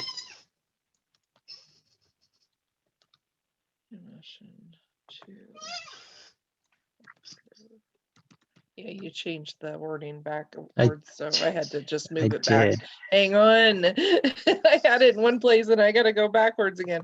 And I apologize for fumbling through this, but usually it's not back and forth. Let's see. Authorized up to $5,000. Oh. Annually, 5,000 annually. Annually. Lucy Brenton made the motion to authorize the payment of up to $5,000 annually to engage the Analyze Corporation for data to be paid monthly. That's a little convoluted too, but that's all right. And you want a roll call vote? Yeah, it was moved by Lucy, seconded by Mr. Hirsch, and then a roll call. Okay, let me pull this down. And Lori Schillings is now in place. And Ms. Schillings asked a question. Actually, before we go to the roll call vote, Alyssa, you can go ahead and get it prepared. There's still time for discussion on this, so I would recognize Ms. Schillings. Just wondered if this was renewable annually, or is it a rollover thing that they expect us to continue if we find it's not a valuable service, which I highly think it will be. But a lot of companies just assume you will re-up this on an annual basis. It is renewable on our end. So the agreement is for 1 year, and then after 1 year, we would agree or not agree to continue using the service. Thank you. So unlike our CTA, which we are paying on an annual basis, but it is a 36-month contract.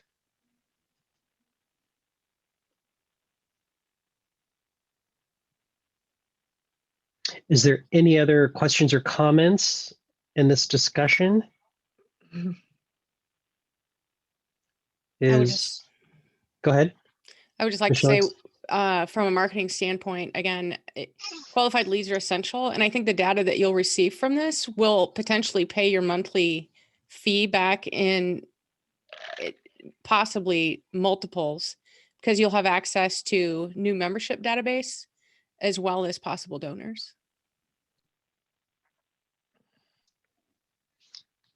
Madam Secretary, please let me know when you're ready for the full roll call. Any other questions or comments beforehand? So I'll just say that I've done a lot of data for campaigns over the years. Huge amounts of data. I know that the Jorgensen campaign spent over $300,000 on data. And theirs was a little less than a one-time static. It was, I think they had quarterly updates to their analytics report. But that's a lot of money for basically what essentially is a static report. But it's what you have. This is the first time I've seen a company that offers this many consumer points, 350, that offers this type of service where you can run the reports. And I've never seen one that was unlimited reports during that subscription period. Everyone I've seen has been 10 and maybe 100 consumer-driven data points. I can tell you that the one that Aristotle uses called Full Moon, which is specifically geared for campaigns, the subscription service for that starts at $50,000 a year, and it's capped at 10 reports per month. And you can't export the data. So, you know, that was, and I've used it. I've used it for campaigns and causes before. And it's a great tool to have. It's what I would use to figure out, one, if somebody ever asks me, is a campaign feasible? One of the things I look at is the election history, the demographics of the voting populace, the likely turnout, and then I compare, like, what are these data points? What are our probable supporters going to look like? And it's never even been this precise. I've never had a profile that was this drilled down. And then I would by hand calculate who these people are and can we target them, and is it enough to win the race? And that's what I did with Nick's campaign, and it was 40,000 deep. And that was a pain in the ass. And it took me a month to do. This, I could run the same report, and it would take me longer for me to figure out what lists I wanted to use than it would for me to actually run the report. Within an hour, I could have this done. Then that's mind blowing to me that not only can we have it done within an hour at the long end, but also that the cost of it is ridiculous. It's absolutely ridiculous. It's so, I would charge more to do that for one analysis. If you hired me to do one analysis, I would charge you probably $4,000. Just crazy. Are we ready, Madam Secretary? Whenever you are. Okay. Is there any other discussion? Okay, hearing none. Oh, wait, Ms. Schillings. Is there any restrictions on how we leverage this information once we have it with the contract with this particular vendor? So if we were to become an intermediary vendor and someone approaches us for a data list for their particular race, just like what we do with our mailing list, can we approach this vendor? Here's our data points. Please provide it for us with this unlimited fee, right? This unlimited access. And then we can resell that. Are there any restrictions on that currently in the verbiage between them? So they don't own the data. We own the data. The data is our data. We're just running the data through their processing system.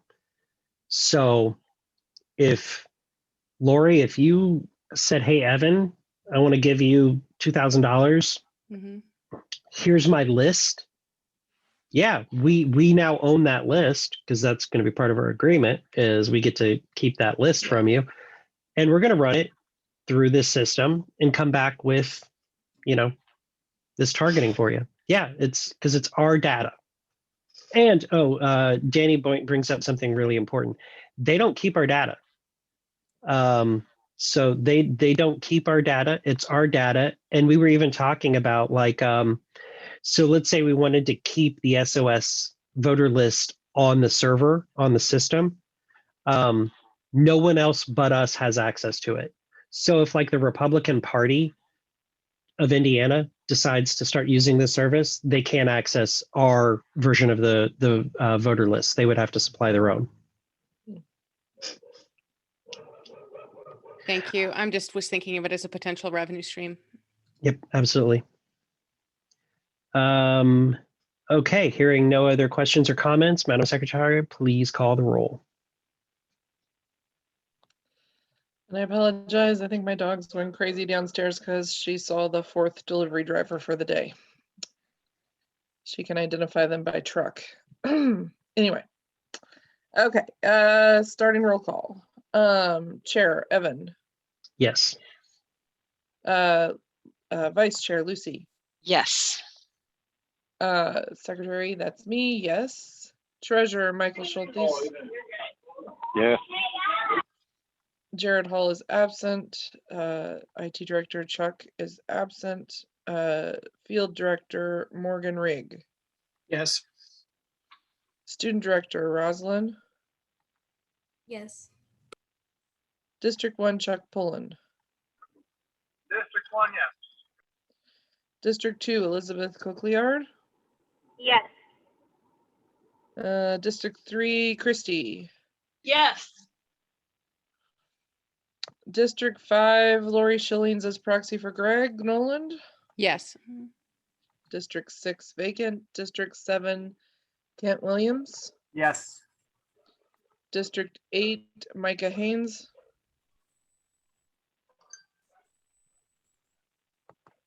It Micah appears still? Mr. Haynes may have to have run into his next event.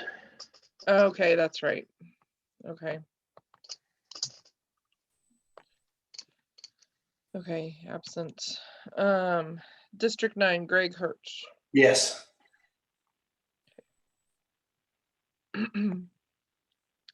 So we have 1, 2, 3, 4, 5, 6, 7, 8, 9, 10, 11, 12 yeses and 3 absents.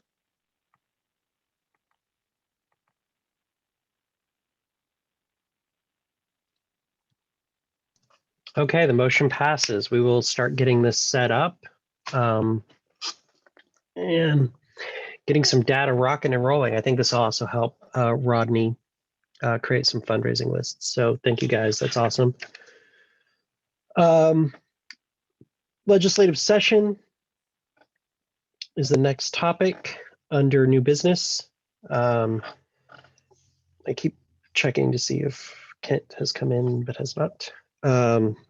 Legislative session. So this was going to be a bigger topic. We were going to go into executive session talking about a lawsuit with Mark Rutherford, but then the legislature fixed it in the last minute. His billable hours are really upset about that.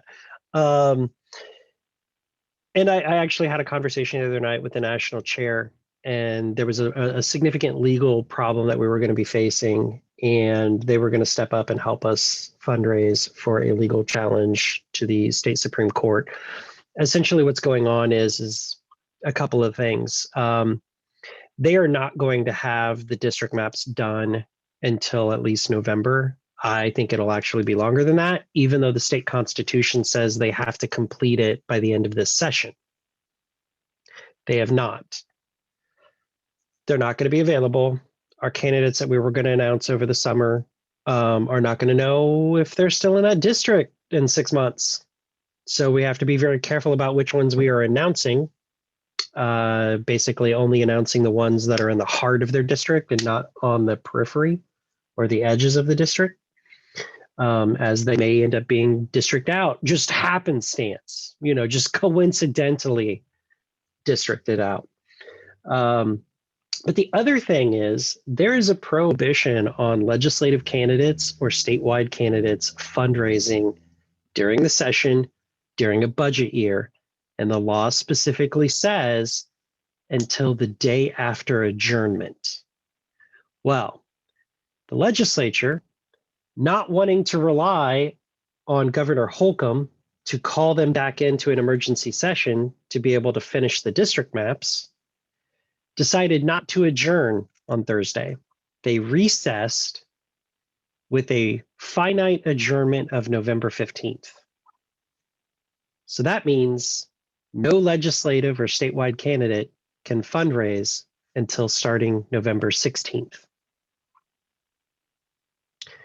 And that was a huge issue because the reason for the law is during a budget session, you're not allowed to fundraise to prevent pay to play. It is to prevent legislators from being influenced, giving more funds to whatever agency or program or project or utility or whatever. So they ban contributions during the budget session. We have no influence on the budget session because we don't have any elected legislators. So why should the prohibition exist for us during their self-created emergency? So we were going to file a lawsuit. We were going to have a conversation about filing a lawsuit. As it turns out, they have fixed temporarily the law so that it actually, they set a firm date of April 29th. So starting April 29th, our candidates can start fundraising. There is still the question about the legality of the districting, but that is something that we're probably going to have to wait to really dig into probably in September or October. But it's something that everybody should have in the back of your mind, is that we may be asking for a significant amount of funding and doing some major fundraising asks, every single person picking up the phone and calling 15 people to raise money to sue the state over district maps in that process. So do bear that in mind. The budget session was ridiculous. So many backroom deals done in the budget. It's disgusting. Our budget went from 34 million to 34 billion to 37 billion. There's the additional CARES money that's coming in, federal money. And they were done with the budget. It had passed, they were done, it was completed. And then the Department of Revenue came out with their forecast for the next 2 years. And it turns out they're projecting an extra $2 billion in revenue. Stolen money from taxpayers. Now, remember, they already have a $2 billion rainy day fund surplus that's fully stocked, even after COVID. Even after everything that happened, they still have a $2 billion surplus. So this is another $2 billion. So instead of rebating the money to taxpayers, they decided to open up the budget and spend some more money. Drunken sailors. We have reached time. Shall we extend? Without objection, 4 minutes extension. Hearing no objection, time's extended 4 minutes. So that's the session. It's a crap show. They're awful people, but it gives us a lot of things to run on for our candidates to talk about. It makes Tabor look even better now, because if we had a taxpayer's Bill of Rights added to our state constitution, they would have to rebate that money. They would not be able to keep it. So they just opened it and they were like, oh, well, let's look for new ways to fund, or let's look for new things to give money to. And yeah, it's ridiculous. And the crazy thing is the governor's report on education spending and the money that they originally, when the session first started, they wanted to increase funding. They literally said local school corporations need to remonstrate, have new taxes, increase property taxes, and increase bond measures to raise the shortfall money. Guess what? That recommendation is still on the books, even though they're going to give another $2 billion to education. It's $1.7 billion they're going to spend in addition on education. Education already makes up 53% of our state budget. But they're also going to raise local taxes, because only 18% of school corporations have maxed out their ability to raise local taxes. So they want the rest of the state to do that. So they're just, taking more and more of your money every single day. Taxpayers' Bill of Rights would lock that in place, and we could actually sue the state and legislators for violating it. So anyway, that's the session. It sucked. It's awful. It's over now. They're in recess, not adjournment. We're going to see how that plays out. They could call themselves back into session at any time, which would be interesting. Not quite sure that's constitutional, but they're doing it. Any questions about the legislative session? Hearing none. Regional training. You guys all received, well, maybe not Lori, but everybody received a copy in the email I sent out this morning. There was an executed contract for the Drury Hotel in Carmel/Indianapolis. This is for our regional training. The National Party is giving us $1,000 to host an event. They're paying for all of the room and board for their trainers. But this will be a region event for Michigan, Ohio, Kentucky, and Indiana. We were selected as the host. They gave us $1,000. $1,000 is not enough money to secure a location for 2 days. It does not include food or any food and bev, anything like that. But still, it was $1,900 was the contract that Sam came up with. It had to be signed today. which meant that it actually had to be signed and submitted yesterday because they're not open on the weekend. But today was the deadline. Or no, I guess it was yesterday anyway. I went ahead and executed it. We're getting $1,000 from National. I could spend $900 out of my discretionary. I feel like between now and October, when this comes due, we can get the state parties to pitch in something. So I felt pretty confident that it was okay. However, if we do raise the money for it, I would like to have that taken off of my discretionary budget or discretionary spending, and use the money that's contributed by the state parties, or if a member wants to step forward and fund it, that's great too. But I did execute the contract, so we do have a secured venue because they were, if we didn't lock it down right away, we were going to get pushed until next year because the trainers have to be able to book things far enough in advance. And that's where we were at. If we didn't book it right now, aside from the contract maybe no longer being valid, they were also going to push us to like June of 2022 for the training. And I was like, well, that's not going to work. We need it now. So any questions about the regional training? Any thoughts about me executing the contract? We do have a room block of 40 room nights. However, we have 0 attrition. So if they don't book a single room, we don't owe a penny on those 40. We don't have to pay for them in any way, shape, or form. There's 0 attrition. They offered us the room block at a discounted price so that people coming in from out of state or the trainers can book their room at a discounted rate. But it doesn't, if no one books one, I know Christy Avery already booked hers, but if nobody else doesn't hurt us. We don't pay anything extra. So, but if we also book all 40 rooms, we don't get a discount either. So that's the good and the bad with the 0 attrition. So any questions or comments about the regional training?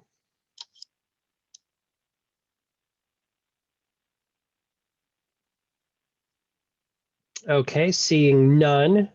Does anybody, well, first of all, does anybody just think that this should just come out of the budget, the extra $1,000?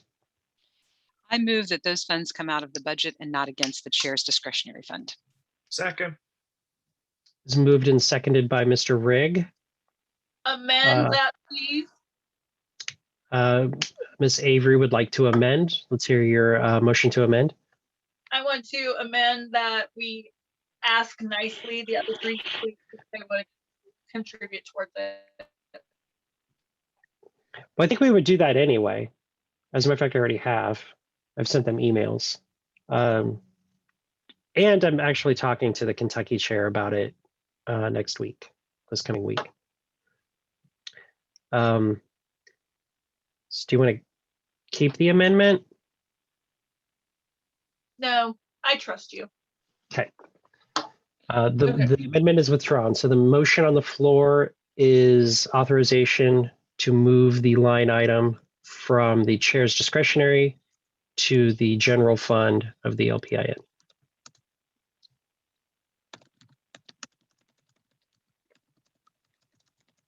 Backspace, backspace, backspace, backspace, backspace, backspace. Who makes the official motion? I apologize. Was moved by Ms. Brenton and seconded by Mr. Rigg.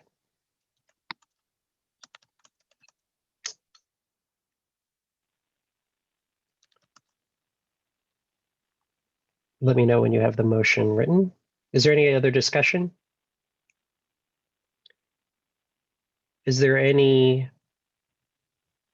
objection to it?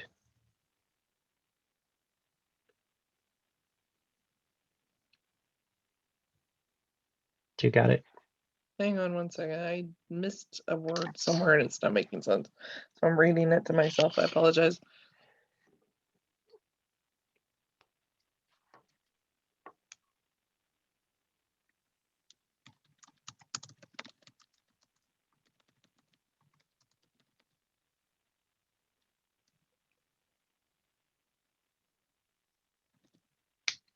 Okay. Hang on. Need an apostrophe. Okay. Seconded. Okay. Just going to do a voice vote. So everybody go ahead and unmute yourselves. All those in favor say aye. Aye. Aye. All opposed say nay. The ayes have it. Thank you, guys. I didn't hear Michael. Did anybody hear Michael? I mean, the vote already happened, so, you know, tough luck, buddy. Aye. Okay, Hey, next. I had one more question concerning that. Are they doing anything like on Friday night, like a welcoming reception or anything? No, we can't if we, well, I mean, no, like we if can't because we somebody, don't have the space. I was gonna say if somebody wanted We could do to. something. We could do an event at another location or maybe like at a restaurant or bar or something if we wanted to. Okay, moving on. The next item on the agenda is appointing Zachary Lorenzini, the temp chair for Hendricks County.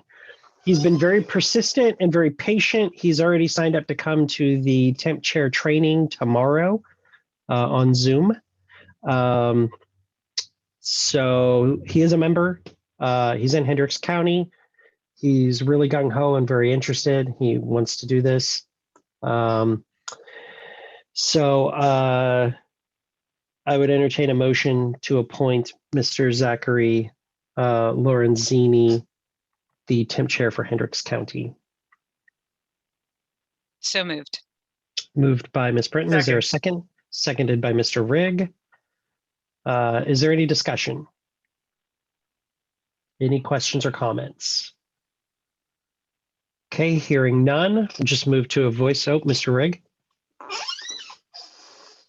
Only just to say I wish Mr. Lorenzini good luck as the temp chair.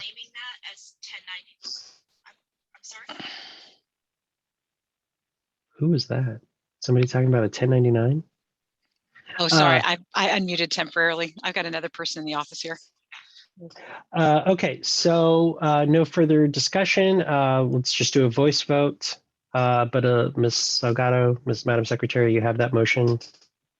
Okay. I was ahead. I had this one written like during the break. Good job. Okay, all those in favor of appointing Zachary Lorenzini, the temporary chair of Hendricks County, say aye. Aye. Aye. Aye. All those opposed say nay. Hearing none, the motion carries. I will contact Mr. Lorenzini to confirm that I am saying his name correctly and to confirm that he is now the temporary county chair.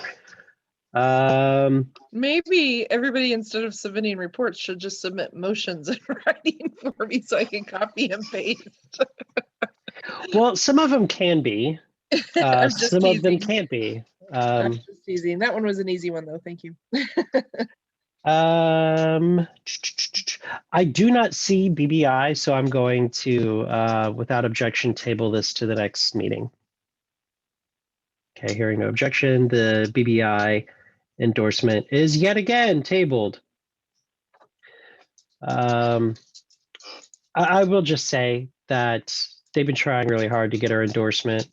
I don't understand why they didn't come today, but Don Rainwater actually participated in their event just the other day. Can't remember what day it was. I think it was the 19th. I don't have any issue with what they're doing. My biggest concern that we've had now for the past few months of them asking for this is they're asking for an endorsement of their organization. It's an endorsement of the Better Ballots Indiana. If it was an endorsement of the voting methodology and stating that we support their efforts, that'd be one thing. But the motion as the endorsement request specifically says we endorse the organization. If they would just word it differently, I would just put it up for an adoption. But otherwise, they need to come and answer questions about their organization. So I don't feel good about. I mean, we've had lots of people who are involved with them now. Ken Tucker is a member. Ken Tucker's been involved with the party for a long time. Mr. Rigg. Yes, I just wanted to ask a point of personal inquiry. Has anybody with Better Ballot Indiana spoken to you directly? Has there been any one-on-one conversations regarding? Just Mr. Tucker. Okay.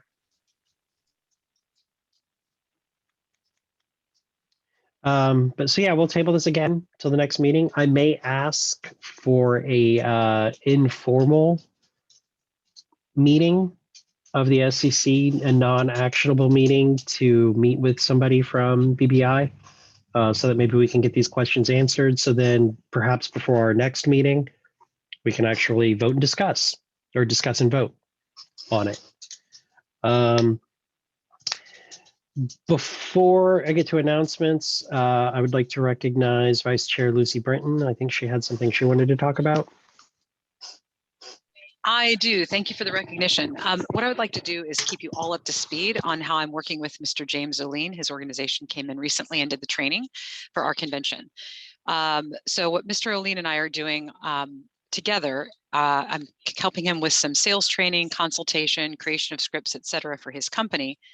And supporting their efforts, which I think would be good for us to consider some sort of, alliance or working together, whether that be formal or informal.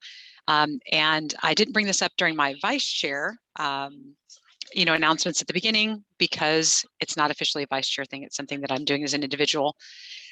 So what we are doing together is he is targeting college campuses, specifically to get to the alumni who might be interested in certain causes. The reason that he is doing this is because his organization also does a lot of work and consultation with individual candidates. And so the individual candidates in certain areas could then be supported with internships, walking, et cetera, from students at college campuses. Then he would be running events for the alumni to bring them in for fundraising purposes. That's how he will eventually get paid for this. They'll do this for free at first. But my thought is that those college campuses will also need to have a libertarian presence. I don't know if he's an employee or just a contractor. His name is Mike, forgot his last name. He is very Republican leaning. And when I suggested that we add some balance with the libertarians, they were both delighted to think of the idea that there might be some libertarian balance there as well. They did not seem to be interested in involving any Democrats, which I thought was pretty funny. So long story short, I want to keep you guys updated on what we might be doing for those, and to bring up Lori's point of the potential of profiting from the Analyze corporation that we have. I would like to invite discussion right now for whether or not I can take that information back to Mr. Oline. I would omit the name Analyze Corporation, but just simply let him know that his organization as a consultancy might be interested in paying the Libertarian Party or Evan or however that would work out for the kind of data analysis we've discussed today, because that is absolutely incredible. And then of course we would be, maybe having an agreement to share, or we maintain control of, information that they're gathering right now about alumni, and then bringing that back into Ms. Cowell for her student efforts. Okay, that was a little bit off the cuff and rambly, but what kind of questions have you guys got for me? I would say hold off on that for now. Let us get our feet under us with it first to figure out, one, how we could do it. I would hate to offer it and then it be a burden on us to be able to do it.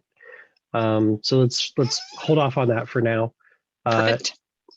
That's my only thing. I would also recommend that you work with Rosalind as the student director for any of that information about what they're doing, how she can be helpful, and where they are wanting to try to get libertarian voices. That's a good spot for her to target for a campus affiliate.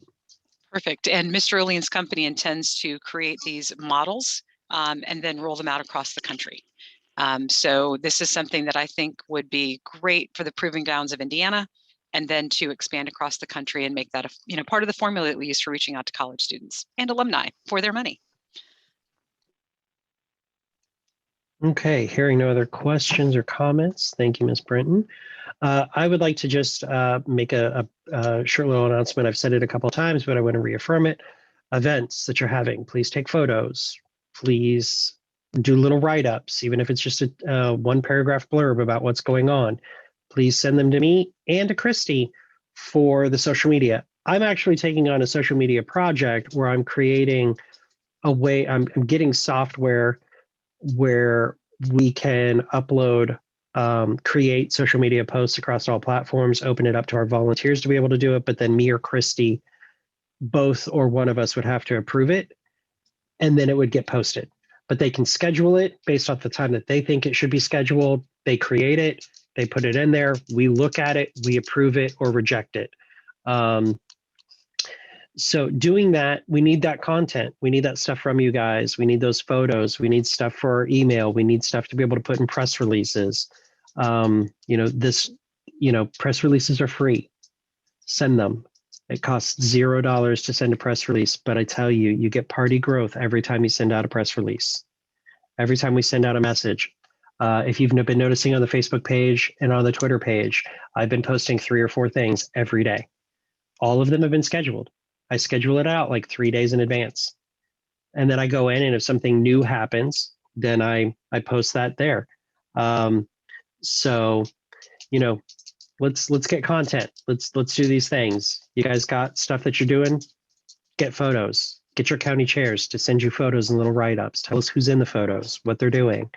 Let's brand the fact that we are better than the Republicans and Democrats at being active in our communities, because they suck at it. All right. Any other comment or any other announcements?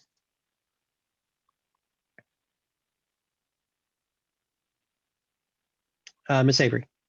We are still on for an in-person meeting at the Antelope Club next month, correct? Correct.